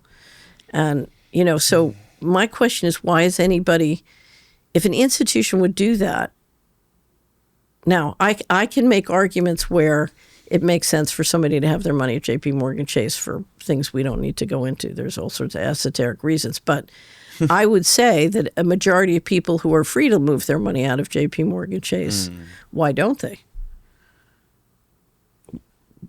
Why wouldn't you act in your own? It's so convenient. The app, have you ever used the app? It's great. They got Zelle. You can send money with Zelle to anyone super easily. So having been... I don't think people have time to think about this stuff, like normal, everyday working people. So you're saying that you would do business with the Russian mob because it's convenient? I mean, if I knew I was doing business with the Russian mob, no, I wouldn't do that. Right. So what I'm telling you is, if you will do business with people who steal and defraud, then I would choose not to if I knew about it. Crime that pays is crime that stays. Okay.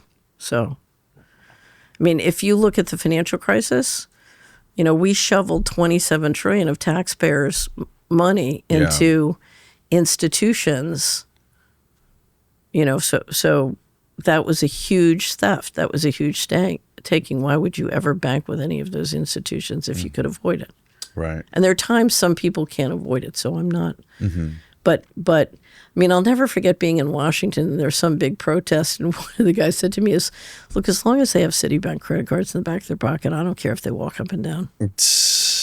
Why? Because that's traceable, right? They're tracking. Well, as long as you're giving me all your data and you're giving me all your money, and I control your money and your data. Control the money and the data, yeah. What do I care if you walk up and down? But so Trump has been super, this current administration, this new administration, or at least when Trump was running, he was very pro Bitcoin. Trump was put in by the bankers to get the control grid. The other team in the Uniparty wasn't moving fast enough. They couldn't get the control grid. I knew it. I sent you a link. We just did Yep. a new collection of all the things Trump is doing to move the control grid. He is moving very, very fast. When it comes to building, How so? first he's getting the Real ID implemented very What's that? aggressively. Real ID, to do a control grid, you need a very high quality precision national ID that's interoperable with all the other IDs around the world. And he's got Kristi Noem out there pushing the Real ID like there's no tomorrow. So they're working, and it's done through the states, but the feds are pushing it. So the first thing you need is a digital ID. The second thing you need is an all-digital financial system. So you got to kill cash, and you got to make everybody interact digitally. And if you look at what he's doing with taxes and Social Security, he's trying to make everybody, he's canceled pennies, but he's also canceled now. Normally I pay my taxes with paper, and now he's saying, no, you got to do everything digital. It's not this year, but the next year. Really? So he's trying to, if you go through that list, I've got 50 different items of what he's doing. And if you look at what they're doing with the Genius Act and stablecoin, he said no CBDCs, but stablecoin. So I don't know if you've read the Genius Act, which is the new plan for stablecoins. Okay. A CBDC would be issued by the Federal Reserve, so presumably the New York Fed and the Fed member banks, okay? Now, they are owned by their members. So Citibank, JP Morgan Chase, they own, as members, they own the New York Fed and, basically govern it, okay? And the New York Fed is the depository for the Treasury, and the different banks work as agent to do those transactions, okay? So now under the Genius Act, what they're saying is the guys who own the New York Fed are all going to create subsidiaries and issue stablecoin, which will be interoperable and can work with a social credit system. Now, here's the beauty of it. The New York Fed, under the law, has direct obligations to Congress, and Congress has jurisdiction over them. If you do it through the owners of the Fed, through their private subsidiaries, you're going to have some degree of freedom. So it gives you more freedom. Oh, my God. Yeah. So if you think this is improvement, you have another thing coming. Anyway, but what they're planning to do on stablecoin, which I have to say as a financial matter is quite clever. Remember the pallets of cash you sent to Iraq? Oh, yeah. Okay. This is going to be the digital equivalent of the pallets of cash sent to Iraq, because what they want to do with stablecoins. So a stablecoin is just a bank deposit or a treasury bill or bond. So it's fully collateralized by $1. Mm-hmm. You put $1 in, and these stable coins are going to, you have some stable coins that do gold or other things, but these are going to be $1. Mm-hmm. And this is going to create a huge market for the treasury bills and bonds. And the bank subsidiaries will create the stable coins that will be fully collateralized in treasury bonds or bills. Mm-hmm. But then you can send them out on Google Payment and Apple Payment and all the wallets around the world. And literally you can get people from Bolivia to South Korea coming into your state and using stable coins. So you're literally going to tender for the global population, try and get everybody off of their local currency into stable coins, and you're going to pump out massive amounts of private credit to make it really attractive. So you're just going to hand out money and get everybody on the dollar. And you don't think the BRICS would try to compete with this? Of course. They would, right? Yeah, of course. And do you think this is something that could legitimately be implemented? And if so, how soon do you think they would start doing this? I think as soon as you pass the Genius Act, it can go very, very fast. And where are we at right now with the Genius Act and it getting passed? I'm assuming it's going to pass sometime soon. If it doesn't pass before the session breaks, it'll pass in the fall, is my guess. So it could, you could really see the world rock. Now, our problem in America... Is Trump aware of all this stuff? Or what do you think? What is his motive in all of this? Or not his motive, but is he basically a useful idiot here? So I don't know Trump. Yeah. I lived in New York for 11 years, and the PR firm we use was did his business too. Everything I know about Trump, I know from Howard Rubenstein and company. Wow. Anyway, but I think Trump is in a box, and all I see, I have to judge people by what they're doing, and what it looks to me like Trump and Musk are implementing the control grid at high speed. And don't believe me, go look at that list, because what you have to say is, okay, to do a control grid, we need a digital ID implemented that's very high quality, high precise. Check the box. We need an all digital financial system. Check the box. We need a way of doing interoperable money. Check the box. If you look at what Doge is doing, we need a social credit system. Check the box. Wait, what do you mean by that? What Doge is doing? Doge is, from what it looks like to me, and I'm basing my assessment of what I know from Doge includes, I read the Financial Times, I need to read the Wall Street Journal, and I need to read Wired. Wired has done a very thorough job of trying to document what's happening in the systems. And I think basically what they've done is they've taken, so if I wanted to stop fraud in the U.S. government, I would say there's 20 trillion missing from DOD, there's $1 trillion missing from HUD. I'm going to go in, figure out where it went, get it back. Right. That's not what they did. If you said to me, I want to build a social credit system that can be used to enforce control against the American people and basically lock them down with both enforcement and social credit, I would go get the Social Security data, the IRS data, and the Treasury payment data, and that's exactly what they did. And I would privatize it. I would just take it and put it in private AI with XAI and Palantir AI. And if Palantir still has the contracts with Treasury and the IRS to enforce, you got everybody. And you add the Kennedy's aggregating the healthcare data, you put it with the healthcare data. Now Danny, they've been aggregating this kind of data. I used to call it the data beast. So they've been aggregating this kind of powerful data since the 90s. So I don't think this is all new. So for example, IRS data, healthcare data, and combining it all together into one system combined with AI. Right. But I think this time the federal government has generally done a pretty good job of siloing the data to protect privacy laws for many applications. But I think this unsilos everything and moves it private and puts it on an out-of-control basis is my guess as to what's probably happened. Now, this is conjecture, remember, but if I wanted to build a control grid, that's exactly what I would do. Wow. Let's take a quick break. Okay. I got to use the restroom. We'll be right back. I'm curious about Joseph Farrell and what you know about him, your connection to him. So I've worked with him for years. We're very close. Oh, really? Yeah. How did you guys meet? Are you back up, Steve? Yeah, we're back. Okay. Cool. So I met Joseph by reading his books. I started reading his books, and I just concluded he was a great scholar. It never occurred to me that I could get to know him. And then I met him, and we started to work together. And every quarter, we do a 5 to 10 hour recording called News, Trends, and Stories. It's basically going through what happened over the last quarter of the last year. We do 4 a year. And we look at everything that's going on a very integrated basis. So we go through we'll define the top 10 to 15 stories, and then we go through something called unanswered questions. And we're both great believers in framing questions. If you don't have the intelligence you need to know for sure what's going on, you can still define questions and use those questions to learn more and more and more and get to the point where you know more. So, and we have a section called unanswered questions and then one called inspiration. And we spend we just finished a 10-hour recording.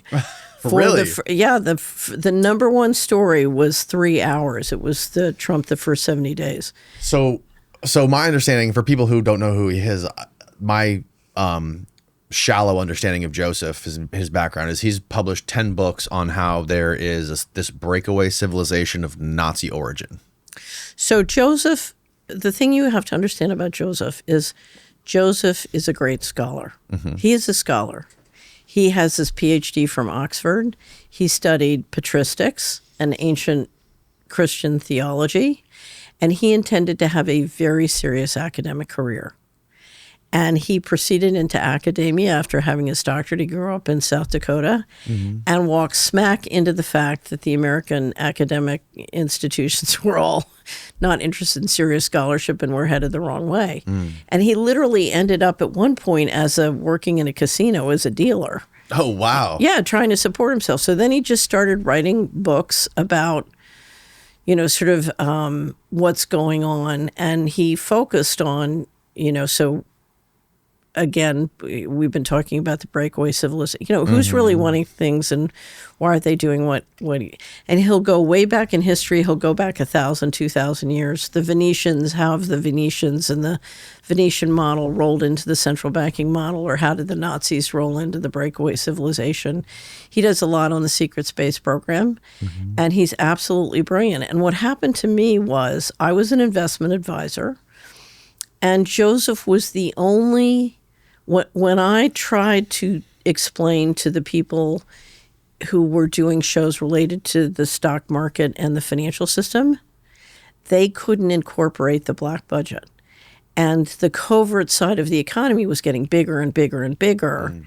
And you couldn't explain what was happening in the financial system by using the official reality. And so what I discovered is, even though Joseph's expertise is patristics and theology and, ancient history and all these other things, he was better on the financial system than the financial guys because he could integrate all the information related to the secret governance system and science. He's very good on science. And so he and I worked more and more closely together. And he's had a very profound impact on me because one of the things he taught me was we can't save the government necessarily, but we can save the culture. And when he said that, I had no idea, Danny, what that meant. It's like, I'm an investment banker. How do you save a culture? Right, I don't know what to do. And he really got me to understand the power of each one of us. I knew about this financially, but each one of us in our personal lives, building the culture that we want to live in. And doing it with all of our time and money. And anyway, so we've collaborated both on the cultural issues as well as the geopolitics and news. And I don't know any person. So he was also worried, as I was, about the plunder we're seeing in the government. And we've always known, as these guys plundered all around the world, that they've said they were going to come back and plunder North America. So he just published a book on Reconstruction after the Civil War because he wanted to warn people, this is what plunder looks like. Okay. So anyway, but he's absolutely brilliant. And if you look at the content that you've covered on your podcast, there's no topic that you've talked about that he's not. Right. Has something, he has something fascinating to say about anything. The other thing I did with Joseph that was just a blast, and remember, we're constantly in cahoots, is Solari crowdfunded a digital organ for him. A digital organ? I was at his house one day, and I said, Joseph, you're not yourself. And he said, I just dealing with the content we deal with, it's depressing. And I said, well, what do you do for fun? He said, I love to play the organ. He plays the organ. And I said, well, why don't you go play the organ? And he said, I can't because all the churches, the insurance companies won't let other people use it now. So the churches won't let me play their organs. And I said, well, how much does it cost to buy an organ? And he said, well, you can get a digital organ. And I said, okay, well, we're going to do a crowdfund for a digital organ. And it was during the campaign in 2016. And literally there were about 200 people in the Solari network who crowdfunded a digital organ for Joseph. And it was like a whole process. We went through 3 phases. We had luncheons and meetings, and it became like a little cult. You know what I mean? It's like, you guys have an election, we're going to crowdfund and learn all about organ music. That's and it was, so now I listen to a lot of organ music, and I travel around Europe going to great organ concerts. So I'm really into it. Oh, that's great. Yeah, it is great. It's really, if you've ever been in a beautiful cathedral with organ music, it's like an electromagnetic healing. Oh, yeah. Yeah, and it's really amazing. I bet. I've never experienced it, but I can imagine. Oh, you have to take your whole family. Go to Chartres, go to Mont Saint Michel when there's a great organ concert. Isn't he a like a Orthodox priest or something? He's Russian Orthodox. He's Russian Orthodox. And he's very devout. And he very, he takes his theology seriously. So I'm always getting yelled at because I'm Christian, but I'm not Russian Orthodox. Yeah. That's interesting. So he ultimately has been writing about these breakaway civilizations forever. Years. Yeah. For years. Yeah, and he's been on it from the beginning. Yeah, and his theory that these are somehow they come from the Nazis or something like this. So take it back to about Admiral Byrd after World War II. Remind me. Okay, so Admiral Byrd took a force of a naval force down to Antarctica. Oh, okay. And Is this Operation High Jump? yes. Okay. And came back very quickly, having lost, I think, ships and men or something. But whatever happened down there, we got whooped. And so the question has been since then, because the Nazis were clearly down there, during World War II. But, and the Nazis never, if you look at the surrender, according to Joseph, the Nazis never surrendered. The German government surrendered, but the Nazis never surrendered. And we know Dulles was in Switzerland the whole time laundering money back and forth. Right. And the rat lines got a lot of money out. And so, and we brought 4,000 plus scientists, Nazi scientists, into the national security state. Well, some people, or a guy who's been on the show before, he's a philosopher and a historian on this stuff, Jason Giorgiani, was explaining to me how essentially Dulles and the national security state funded the Nazis. Yeah. So there's a wonderful book, I don't know if you've read it, Charles Higham, Trading with the Enemies. Mm-mm. And he literally describes people stopping, ball-bearing orders going to the U.S. military so that they could go to Germany to keep the tanks going. So you literally had a metastructure, whether it's Dulles in Switzerland moving money back and forth, or literally the American industrial establishment helping keep the German tanks going. So, you literally had a whole corporate infrastructure that was on both sides of the fight. So I'm curious. So this breakaway civilization that we've been talking about of bankers, central bankers, and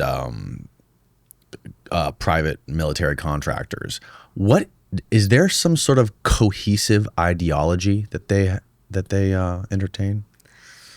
Not that I know of.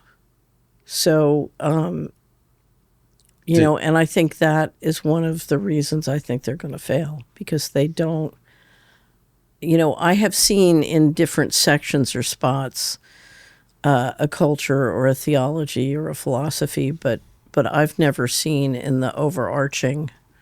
And now what you've seen groups, you see some groups who are just, it's just mafia. It's just crime. So, I would say culturally, the reason the unipolar model failed was the culture failed. For the United States. For the United States. But if you look at what the groups who seem to have power positions globally, I think their culture will fail. I don't think any of the world's superpowers have any sort of cohesive ideology, do they? I don't think China does. I think China does, but it's weakened tremendously, and maybe Russia is more so. Russia probably has the best shot of anybody. And it's funny, the Russians tried to recruit me in 2005. Oh, yeah? And they had a whole speech about how they were building a great culture. And if you look at everything they said, or the fellow who was trying to recruit me said, and what they're doing, they seem to be, it seems, what he said seems to match what they're doing. Why did they try to recruit you? Well, I have a theory. I know what happens, but I don't, you never know for sure. what. Totally. Okay, so I got I won't bore you. I was at a conference and outside of the country, and I got a very impressive guy who apparently was advising Putin, and he did a great job of trying to recruit me. And I just kept saying to him, nobody likes a traitor. That's you have to. You have to dance with the guy you came to the party with. And he said, they'll never trust you. They'll never let you back. I said, I know, but I don't care. I'm not I'm an American, so you can't change that. And this is So- when you were working for who? This is 2005, before I'd settled the litigation. And I went home. I was working in Montana on a food project. So I'm in a ranch in Montana. I got home and I said, something's wrong. Something's really wrong. And they had tried to force me to settle, and I wouldn't. And the negotiation was just, I was like, you are going to pay me the money you owe me, and I'm not going to settle until you give me the money. And it got really mean. And they had pushed and pushed. It got mean and mean. And I think they really wanted to settle because they knew they were going to bring the mortgage bubble down. And I got home and I said, something's wrong. There's something I'm missing here. So I got online and researched, and I discovered that Russia and their wealth funds were the number 2 holder in the world of U.S. mortgage securities. What? Yeah. And I said, that was Fannie and Freddie were trying to get me out of town. That wasn't the Russians. That was Freddie and Fannie. And it was right after that they finally settled. They paid me the money. Wow. Right. And that's crazy. Well, things, here's the thing. It's not the world's, when you look at things through money, things look very different than they do if you're right. Yes. So yeah, I think it's that a was much more objective way of measuring all of the crazy stuff that you read about or hear about. Right. So I think it was just a way of getting me out of town, and because then they wouldn't have to pay me the money if I was a traitor. No, really. Right. No, right. It makes total sense. Right. It makes total sense. Some of the craziest stories I've ever heard about, people being followed or spied on or intimidated, have been people have suggested that this is not the U.S. government that's doing this. These are contractors that are doing. These are private organizations. Well, a lot of the people who were following me, they're funded by the U.S. government, but they have contractors. But then the contractors have what I call stringers. People they just pay daily. It's gig enforcers. Work. No, it's just gig work. Oh, okay. You get an assignment on your smartphone that tells you to follow this person around for the day or something. But they're gig workers, and a lot of them are stringers. They've been they're like drug addicts, or and they're just making gig money. Oh, really? Yeah. So I had the whole portfolio, all the way from a real government employee to a government contractor to stringers. So yeah. I've dealt with them all. Again, going back to this idea of this breakaway civilization, some of the stuff that Farrell has talked about, is there what is they have ideas about genealogy and eugenics, and a lot of them are eugenicists and believe in this idea of this master race. So I can only tell you what I personally experienced. But they do believe in bloodlines, and the notion of bloodlines is very serious and real. And they do believe, just like they believe in breeding racehorses or champion cattle, they do believe that some people are genetically superior to other people. Right. And that's part of the bloodlines. And I don't know a lot about, I only know what I've experienced, but I don't know a lot about it. What I do know is, one of the big unanswered questions I have is how much have they been doing genetic engineering of children all along? So, and I suspect they probably have been. So you saw the movie Hannah, right? I don't think so. Oh, see the movie Hannah. It's all in the movies, Okay. I remember in America, fact is fiction is fiction. Well, you've seen. I know you talked about the novel, the science fiction novel, Three Body Problem. I heard you talk about that. Right.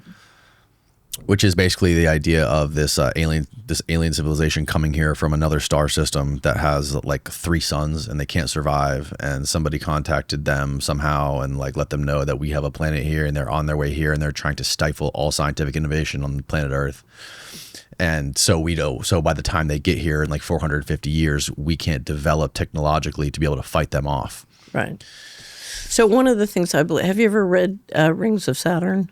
No. Nora Berglund. Oh, that's a book you should read. I can send it to you. Okay. It's when I first tried to buy it was $2,000, so somebody sent it to me in PDF. Holy crap. No, I think if you can't get it, I'll send you the PDF. Yeah. But Berglund was, I think he was at I can't remember I think it was NASA. He was an engineer. And when Voyager passed Saturn in 1980, they call it the thing in the ring. They saw what they thought was like a 70-mile-long plasma spaceship docked in the rings, and the theory was that it was getting energy from the ring. And that's when the mortgage fraud and the financial fraud exploded. And one of my hypotheses is, did they suddenly say we need as much money as possible to come up to that level of civilization? Because the theory, sort of the history of a more technologically advanced civilization, meaning less, is it never works out well for the less. Yeah. So it's the same in three-buddy problem. Crash course, how do we get up here? And one theory on the breakaways is, okay, that's a crash course to get us up to deal with the people who control the thing in the ring. I don't know if it's true, but if you read Popular Mechanics, they say the camera on Voyager magically shut down and, it's complete. Anyway, Yeah. but if you read Rings of Saturn, it's very... Oh, wow. Yeah. And you believe that that we have some sort of alternative source of free energy that we've already figured out, or that somebody's already figured out, and they're keeping it secret from the world. We have a subsidiary in the Netherlands, Solari Report. So I have a Dutch partner, and it's 50-50, myself and my Dutch partner. And that group, they do all our audio videos, extraordinary people. I met them because from 2010 to now, they've been doing conferences on breakthrough energy and the secret space program. And their breakthrough energy group is called Global BEM. It's up on the internet. You can see all their presentations. But Global who? BEM, B-E-M, Okay. Breakthrough Energy Movement Okay, is got what it. it stands for. And, they have a website and they publish all this stuff. And I participated in some of the conferences. But they've been gathering breakthrough energy inventors from all over the world regularly to talk about what's possible. I have two companies. One is Solari Report and the other is Solari Screens. I do an investment screen. And the money manager, one of the money managers we work with on Solari Screens, we have a fund. And he's been an investor for many, many years in a breakthrough energy company. So, and occasionally I'll talk to him about it. Now, I'm one of those people, science goes in one ear. So Yeah. you don't want to ask me about breakthrough energy, but, it's all available up on the internet. And if you know the story of Tesla, on down to the current, there's lots of documentation and evidence that we have a lot of low-cost forms of energy available. Well, that's the crazy sort of paradox with the idea of, if they're building these, which we know they're building these, giant underground cities and military bases and, underground superhighways for some sort of government to be able to run, and for these people to survive in some sort of nuclear war event or something like this, that, eventually the diesel power that they're using to run those is going to run out of gas or run out of fuel somehow, and they're not going to be able to power those underground bases. I have no idea how they're powering it, but it seems to me, they're doing it, whether it's nuclear energy or breakthrough energy. And also, if you look at the people, what they've said, once you can get solar farms up in the suborbital platform and shoot the energy down here, there's also all sorts of ideas about how if you can dramatically lower the cost of energy, that would make you want to have complete control. If you're running the planet, you would want to have complete control, because if everybody gets breakthrough energy on an out of control basis, you've got no way to control them. Right? Yeah. And another crazy thing that I learned recently was that the Manhattan Project is now the Department of Energy. Like, they changed their names a bunch of times, and now they're the Department of Energy, who is the one who, during the Obama years, Obama passed the law that they were going to ban incandescent light bulbs, and now we're on these LED lights that are much more low energy, blue light spectrum, right, which is the same stuff you get from all these smart devices that like hijack your dopamine system and all this crazy stuff. It's all part of the great poisoning. Right. Right. So, one of my favorite Solari reports we ever did was with an attorney named Amy Benjamin. Mm-hmm. And do you know who Lawrence Wilkerson was? He was chief of staff to Colin Powell when Colin Powell was Secretary of State during the Iraq War thing. Anyway, and sometimes you'll see interviews with him as Colonel Wilkerson. He was worked over for the Joint Chiefs at DOD when Powell was there, and then went over to state with him. Anyway, but Wilkerson called me and he said, I just did a peer review. He was a professor in Virginia. He said, I just did a peer review on secrecy, a journal article on secrecy, and he says it's the best thing I've ever seen. He said, you're going to love it, but I can't tell you who wrote it, and I can't give it to you until it's approved. And he said, as soon as it's approved, I'm going to send it to you, and you want to jump on this. So I did. It was written by Amy Benjamin. She used to work at the Department of Justice. And she did an interview on how all these things have been engineered and kept secret. Because when you realize that there's been this whole parallel universe going on and you didn't know it, Right. it's like, how could this go on and me not know it? Right. And so part of what people have to grapple with is, how could this be happening and me not know? And Amy does an absolutely fabulous job of explaining how this was all engineered. And you have literally, if I were to make a balance sheet of the United States, I will tell you more than half the economy is black and secret. And so this thing is more than half. Yes, it's been, if you look at the organized crime money and the black money, it's been getting bigger and bigger and bigger and bigger our whole life. And it's now, and the way I got into all these topics, because when I tell you I had no interest in underground bases, I was just looking for the money. It's like, where is the 21 trillion? Right. Where's it going? And I just kept looking for the money. And what I discovered was this huge secret economy.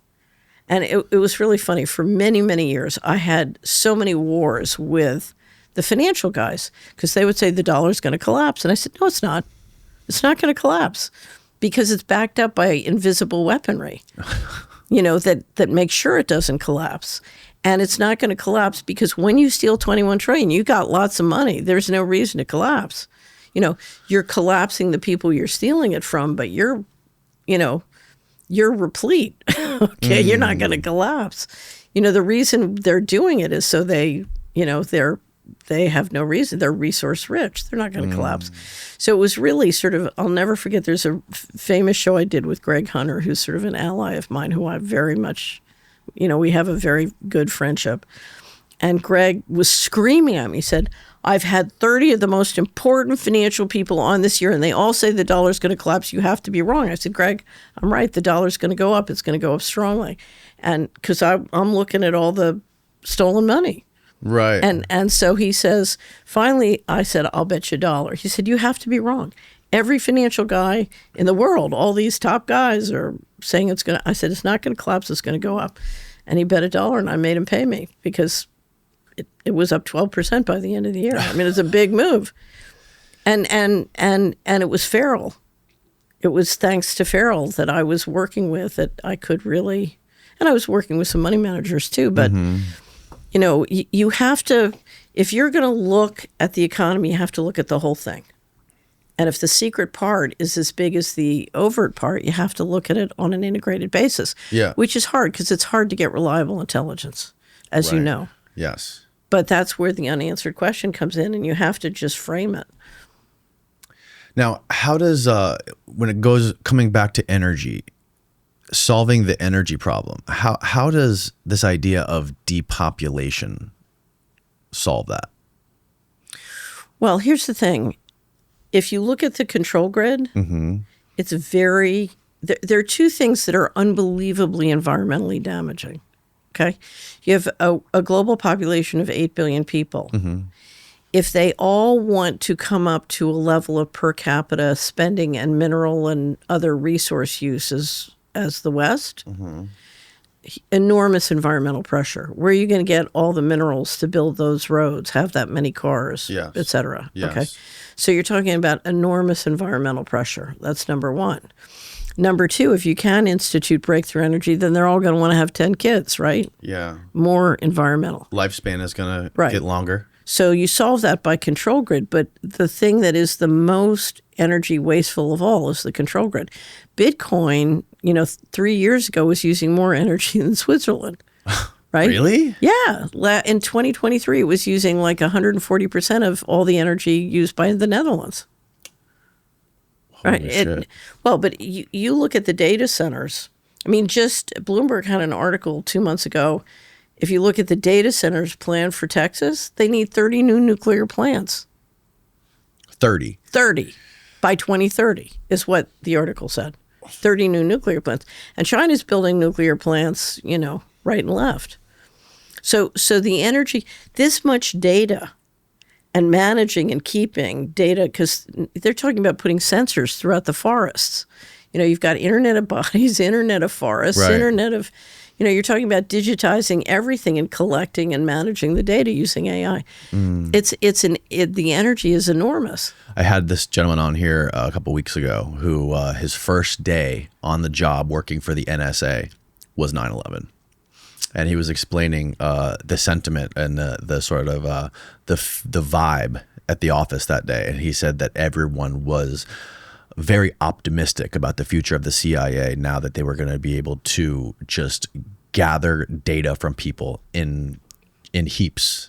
Right. And now they're building these giant facilities out in Nevada and the Right. and New Mexico that are going to be these just to store just all this information and all this data collected by the American people. So I called the Patriot Act the Concentration and Control of Cash Flow Act of 2001. And it moved a lot of the black budget stuff on budget. But so DOD at that point was missing $4 trillion, but nobody cared. Suddenly they got a $48 billion increase the next year, and everybody was spending money. Mm-hmm. There was a Washington Post publication, I think it was in 10 or 12, called Top Secret America. And one of the journalists sat down and documented every national security installation or building that they could find that was built from the Patriot Act on. Mm-hmm. And it's just, you just wouldn't believe it. It's unbelievable. I mean, the waste is beyond imagination. I think there's a quote from Kissinger where he said at one point, humans will eventually become useless eaters. He's an idiot. Kissinger was always, and I knew him in New York because I was part of the Republican committee there. Jonathan Bush, the brothers. Yeah. Jonathan was a good friend of mine, and I used to help Jonathan raise money. And so Kissinger would be one of my favorite days in my life. I would frequent, so I'm an investment banker on Wall Street. I'm making a boatload of money. I'm having a great life. And I had a restaurant that I loved, and they had one table that was a banquette that was like the best table in the house. Mm-hmm.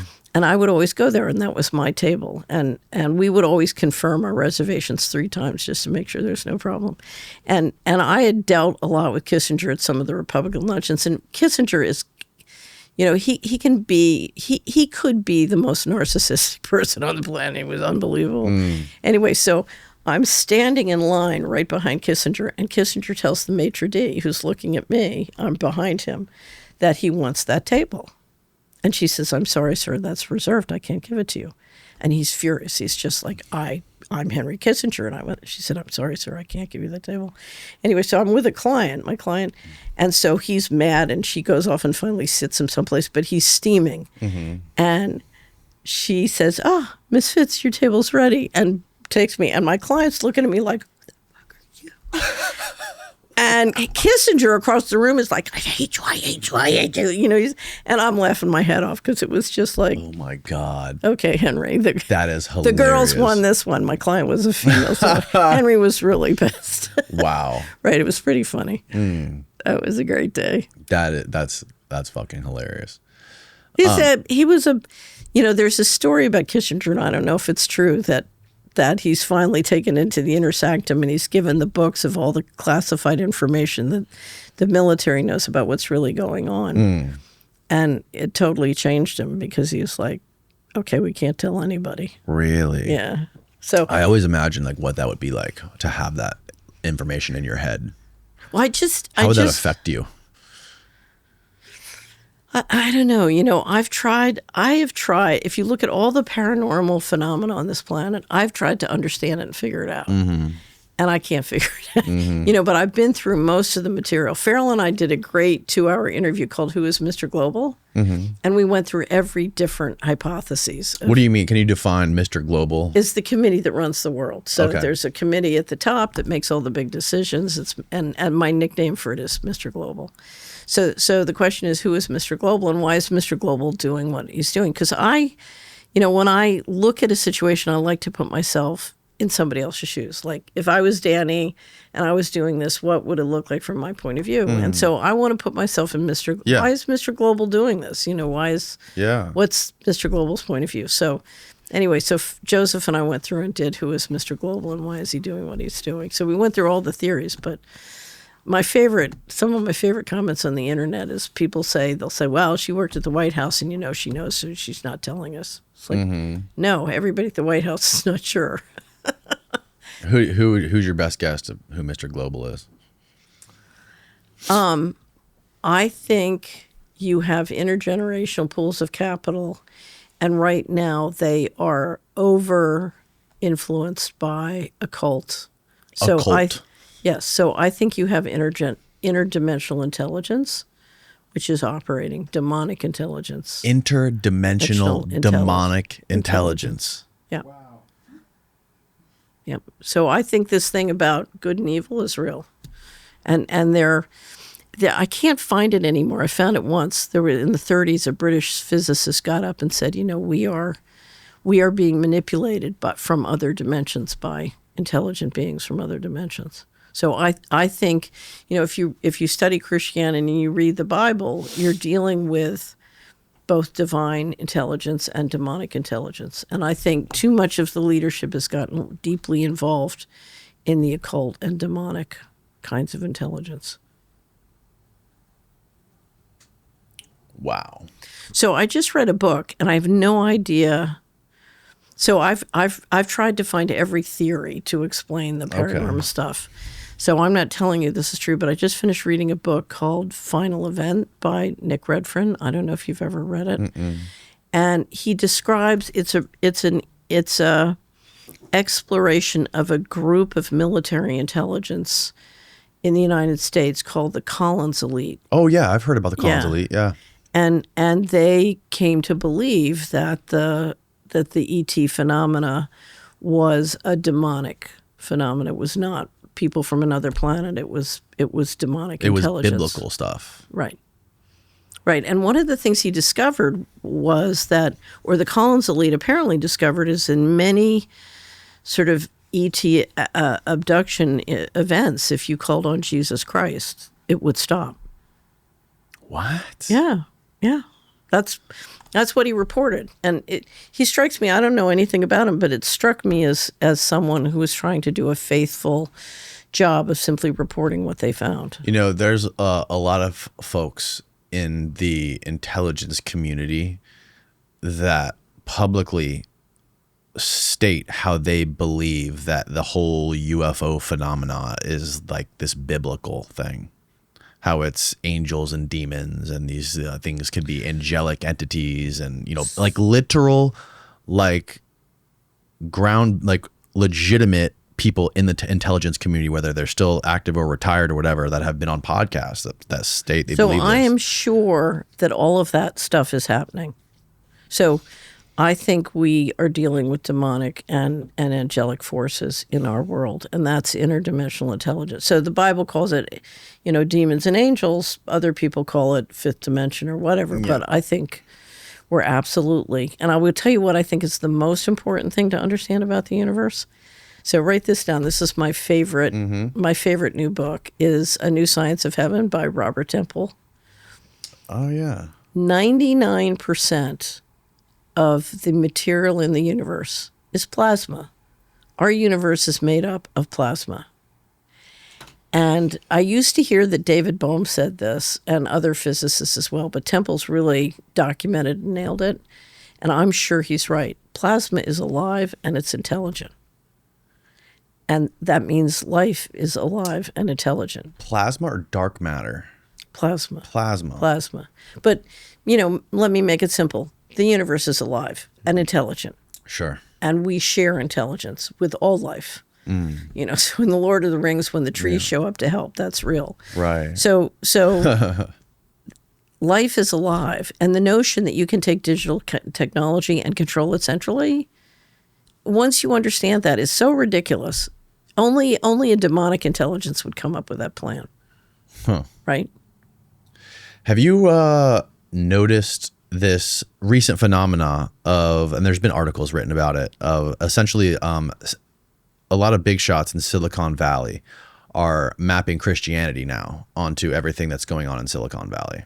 There's a new church in Silicon Valley that everyone's going to. Peter Thiel and the head of this company called Y Combinator are, Peter Thiel is a famous billionaire gay Christian, and the guy from Y Combinator is a big devout Christian, and they're holding these big conferences, and all these folks in Silicon Valley seem to be now converting to Christianity, going to church, and it's just really interesting to me, because Silicon Valley is, historically known for being like anti-religion, right? Like it's not been a typical religious part of the world in history. These people are, a lot of people developing tech and developing, these social media platforms, transhumanism, and I know nothing about it. Yeah. There's been a lot of articles. There was an article in the New York Times that came out, I think the New Yorker. And it's really interesting to me that somebody like Peter Thiel would be somebody who's, very much tied up in the military industrial complex, the intelligence community. I would say that there is a non-alignment between the teachings of Jesus Christ and what Peter Thiel and his companies are doing. Yeah. So, but it makes me wonder though, why somebody like Peter Thiel would be so invested in promoting Christianity in Silicon Valley. I don't know.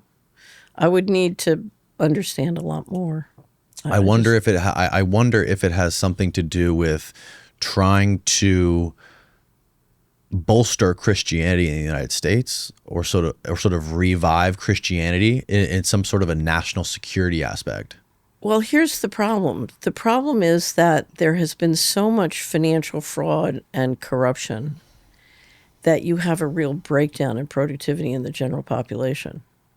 And so, there is a vested interest, if you don't want to depopulate everybody, in getting everybody to be productive. And they're not going to be productive unless they believe in morals and have morals. So, our problem, the reason the unipolar model failed, in my opinion, is we're not agreement capable. And the leadership is not agreement capable, but now the message is the population, you don't need to be agreement capable. Mm-hmm. And when a complex society depends on the rule of law, or at least the appearance of the rule of law, you take away the ability to be agreement capable, and the society fails. Mm. Yeah, if you look at other countries, and if you look at Russia and you see, they have sort of this cohesive Orthodox Catholic religion. If you look at Middle Eastern countries, they are so religious and extremely religious to the point where they're willing to strap a bomb to their chest and die for their religion. We are the opposite of that. We are not. There's no sort of general religion or ideology or belief that ties us together in that aspect. So one of the questions I would ask, I'm trying to remember. I have to look up and learn how to pronounce his name. Mo, Gawdat. He's Egyptian. He was the chief business officer at Google. Do you know him? Mm-mm. He wrote the book Unstressable or Happy. He discovered AI when he was at Google. Let's see, yeah, there he is. This guy? Okay. Yeah. Mo Gawdat. Wonderful, wonderful man. So he's an engineer. He was the chief business officer at Google, and then he discovered and worked with AI. And his immediate reaction was to quit and completely change his life. Mm. And one of the things he said is, if you look at how quickly the IQ of AI is growing. Yeah. and how far as a processor it is surpassing us, you realize we better hope that it's learning a moral culture from us, that we're teaching it morality. Because if we don't, we're in real trouble. And I think dealing, his reaction to AI has been that which I've seen from others, which is to say, the most important thing is not my smarts, it's my values. And I've got to revisit and invest in rebuilding my values. Yeah, well, like going back to like the theme of this conversation, morality is something that you can see like it's very much tied to culture and the United States, the population of the United States, the citizens of the United States. But when it comes to this decentralized, or this sort of breakaway government or whatever you want to call it, it's almost like they can only exist without that. If you have other countries that are willing to, like I've had multiple people on this show who have been a part of various intelligence, or have been a part of the United States intelligence community for a long time and have dealt with other intelligence communities of other countries around the world, whether it be Russia, Soviet Union, or Israel. And it seems to be, at least within the, not saying the intelligence community is this detached breakaway civilization, but the only way to get things done in this underworld of intelligence is to bypass morals. It's to weigh the good, it's to weigh basically what's worse in order to achieve our objective. Like, we're willing to do whatever it takes to achieve the objective, although we will do the thing that's the least worst. And you hear stories of, some of the like insane human atrocities and, things that have been done with people in the intelligence community overseas, on black operations during wars and these kinds of things. And I guess the point I'm trying to get across is that the only way on this global scale of nations, if you want to be the most powerful nation state on planet Earth in this anarchistic global battle that these nations are fighting, you can't be tied down by morals to get ahead. So let me describe it this way. There are two ways to get power in this world. One is to amass force, whether it's financial force, legal force, physical force, but ultimately it comes out of a gun. And power on planet Earth is run out of a gun. Yes. It comes from force. There's another way to get power, and that's from righteousness. In other words, if you have the power to call on divine intelligence, not just as an individual, but as a group, and you have the ability to make and keep contracts across time and space and communicate across time and space, freely and openly. If you go read the Bible, that's the story of Gideon. That's the story of Jericho. There's another way to get power. And ultimately, 8 billion people operating that power is more powerful than all the bombs and the demonic force. And they know that. That's one of the reasons they don't want us to know that, to come to that power. But, you have to understand, I don't know if did you ever read Ingo Swann? He's got a great book on power. Yeah, I haven't read the books, but I'm familiar with them. You read his book on power. But Ingo Swann was a Scientologist. Ingo Swann was a remote viewer. And a Scientologist. Right. Yeah. And but he was what do they call it? They called Leonardo da Vinci the same thing. He was one of those people who's sort of a genius. A polymath. Yeah, polymath. Yeah. And anyway, but there is another way to get power. And if you train a population to operate without morals, you make them powerless. So you think like a one world religion would be ideal? I think a one world religion would be a joke. I mean, I just, it seems that religion has been throughout history the number one source of death and war. Well, organized religion misused. Mm-hmm. So, true religion has been the source of many great things. So, Right. I guess my point was just like if you're going to separate, like this is the conundrum. This is the paradox of it. If you separate morality and government, you can't be the most powerful government, right? And it seems like this. Yes, you can. This. You think? I'm absolutely sure. It seems like we're in this like weird self-fulfilling prophecy. You have to. There's a one. Did you ever watch the TV series Yellowstone? Yes. So I'm a huge Taylor Sheridan fan. Just Okay. a huge shirt. Yeah. Anyway, but I don't know if you remember the second season where the big issue is what are we going to do about the Beck brothers? Right? Okay. Okay, and so they have to come up with a way of legally killing the Beck brothers because they got to kill them. Right. There's nothing, and the son corners one of the Beck brothers on in the bathroom right before he shoots him, and he says, "Why do you make us do it? Why do you, why did you force us to kill you?" And the guy says, "Because nobody ever fights back." And the son says, "We do. Bang, you're dead." And then he goes and sits on the porch with his dad, and his dad says, "The trick is to be more evil than evil so that you can stop evil and protect your family, but still love your family, enjoy a sunset." Right. So the question is, how can I outwit and defeat great evil and still have the capacity to love? That is the question. That is the question. And a great moral government can do that, but you have to be prepared. So probably shouldn't say the story. My sister, a group of people many years ago was trying to get me to run for president in New Hampshire, not because I had a chance of winning. They're just to bring disclosure, to get people to understand what was going on. So, and I absolutely refused. I said I had nothing to do with it. So my sister called me and she said, "Well, what, okay, let's just pretend you're willing to do it. What would we have to get for you to be able to do it?" And I said, "You would have to give me 250 licenses to kill, no questions asked." And she's a lawyer. She said, "That is the most unethical, immoral thing I've ever heard."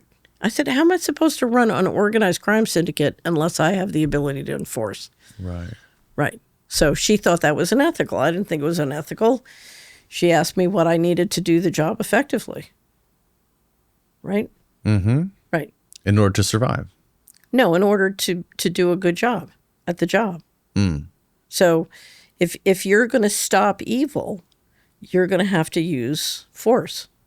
And you're going to have to use it wisely, and you're going to have to use it well. But you're going to have to use it. Because you're dealing... What was it? What was that great scene when Jack Nicholson is the president and he's talking to the aliens and he says, "Why can't we just all get along?" And they kill him. Yeah. Right. Yeah.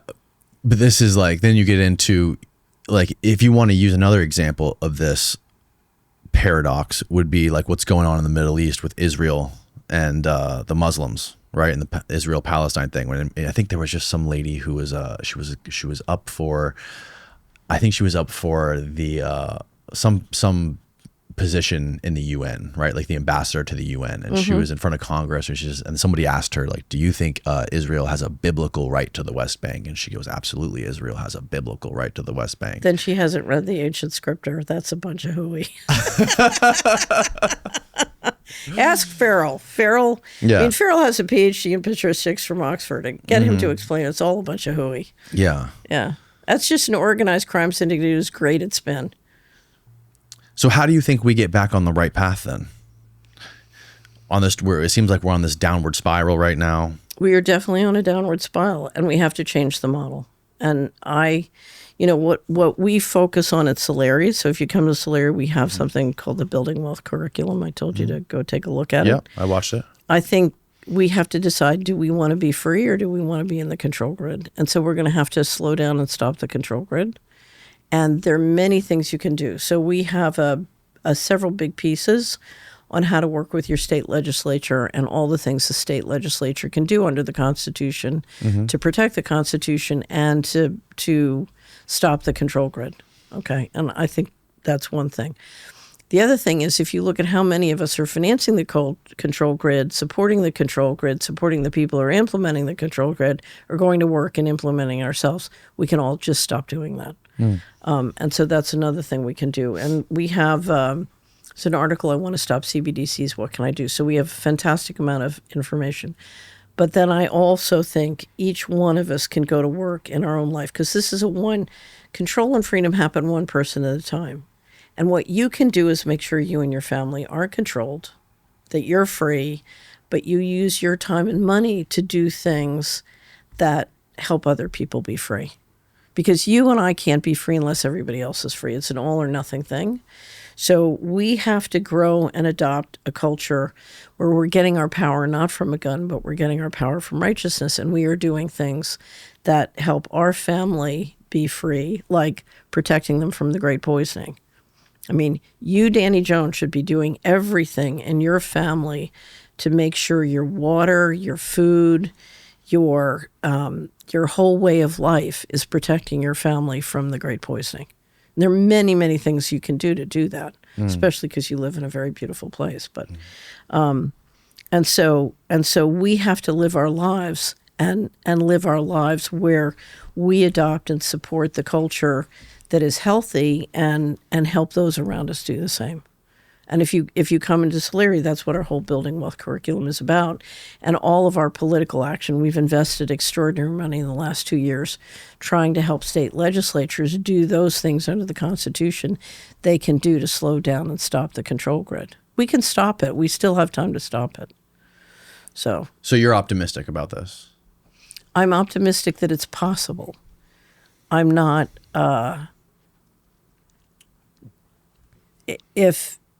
If you look at how many people are just going along with it, it's pretty scary. Yeah. Yeah. So, and it's funny because the number one criticism I've gotten over the last year is I'm critical because I'm not supporting the president. And my attitude is, if the president is implementing a digital control grid, no, I'm not going to support him on that, And, it's not personal. I want to be free. Sure. Right. So... And I think a lot of people, I've always told everyone, look, the federal government is financially dependent on the bankers. You can't implement real change inside the federal government. I mean, you can implement some, but the kind of change we need are millions of people saying, no, we won't go into the control grid. I mean, if tomorrow everybody got up and just 10% pulled their money out of JP Morgan Chase and said, we don't want to be controlled, whether by CBDCs or stable coins, it would rock the world. It seems like things are getting harder for the younger generations to do anything nowadays, especially with like interest rates going up. People can't buy houses, Right. People can't afford to borrow money. Universities, the job market, who knows what the job market's going to look like in 10 years with AI. So there are solutions to all of that. I mean, if we were to change the financial liquidity on the ground, we could make things wonderful for the young people. And the young people could, build companies and lead us out of this. So we could revive Main Street. The money is there and the ability to do it is there. I mean, that's all possible. But it starts with recognizing the way we're going isn't going to work. And you have a group of people who are using the federal budget to centralize power. So what I can show you is the federal budget, the vast majority of money. I can't tell you what the waste is like. So, for example, back to the foreclosed properties at HUD, I would find neighborhoods where we were spending $250,000 per unit to build public housing, where $50,000 would buy and rehab a foreclosed property in the FHA properties. So we could get 4 or 5 homes for the price of one. Wow. But they wouldn't change it because when I took the material to the woman who was the special assistant, the guy who ran the public housing program, she said, but how would we generate fees for our friends? The entire federal budget is engineered around fees for our friends. And I don't see anything being done to change that. No. But we could change that because you can't, if you look at the laws that apply to financial management, I mean, the laws are all there if we implement and enforce them. So this can be changed. Well, thank you. This has been fascinating. I'm going to have to go back and watch this podcast like 2 more times to fully understand it. Okay. Well, I'm happy. I sent you a lot of homework before we did this. I'm happy to send you more homework. Yes. Oh, I would love that. Thank you very much. And then the links are the SolariReport.com. Is that it? Yeah. And then what was the other one? Solari Screens, but just go to Solari. Everything branches off of Solari.com. Okay. Beautiful. Thank you, Danny No, Jones. thank It's you, been a real Catherine. pleasure. It's very nice to meet you. And I'll link everything below. And we have some Patreon questions if you don't mind asking them. We have some Patreon members that have some great questions for you. So we'll wrap up the podcast now. Okay. And then we'll go hit a couple of those. Okay. That's all, folks. Good Okay. night.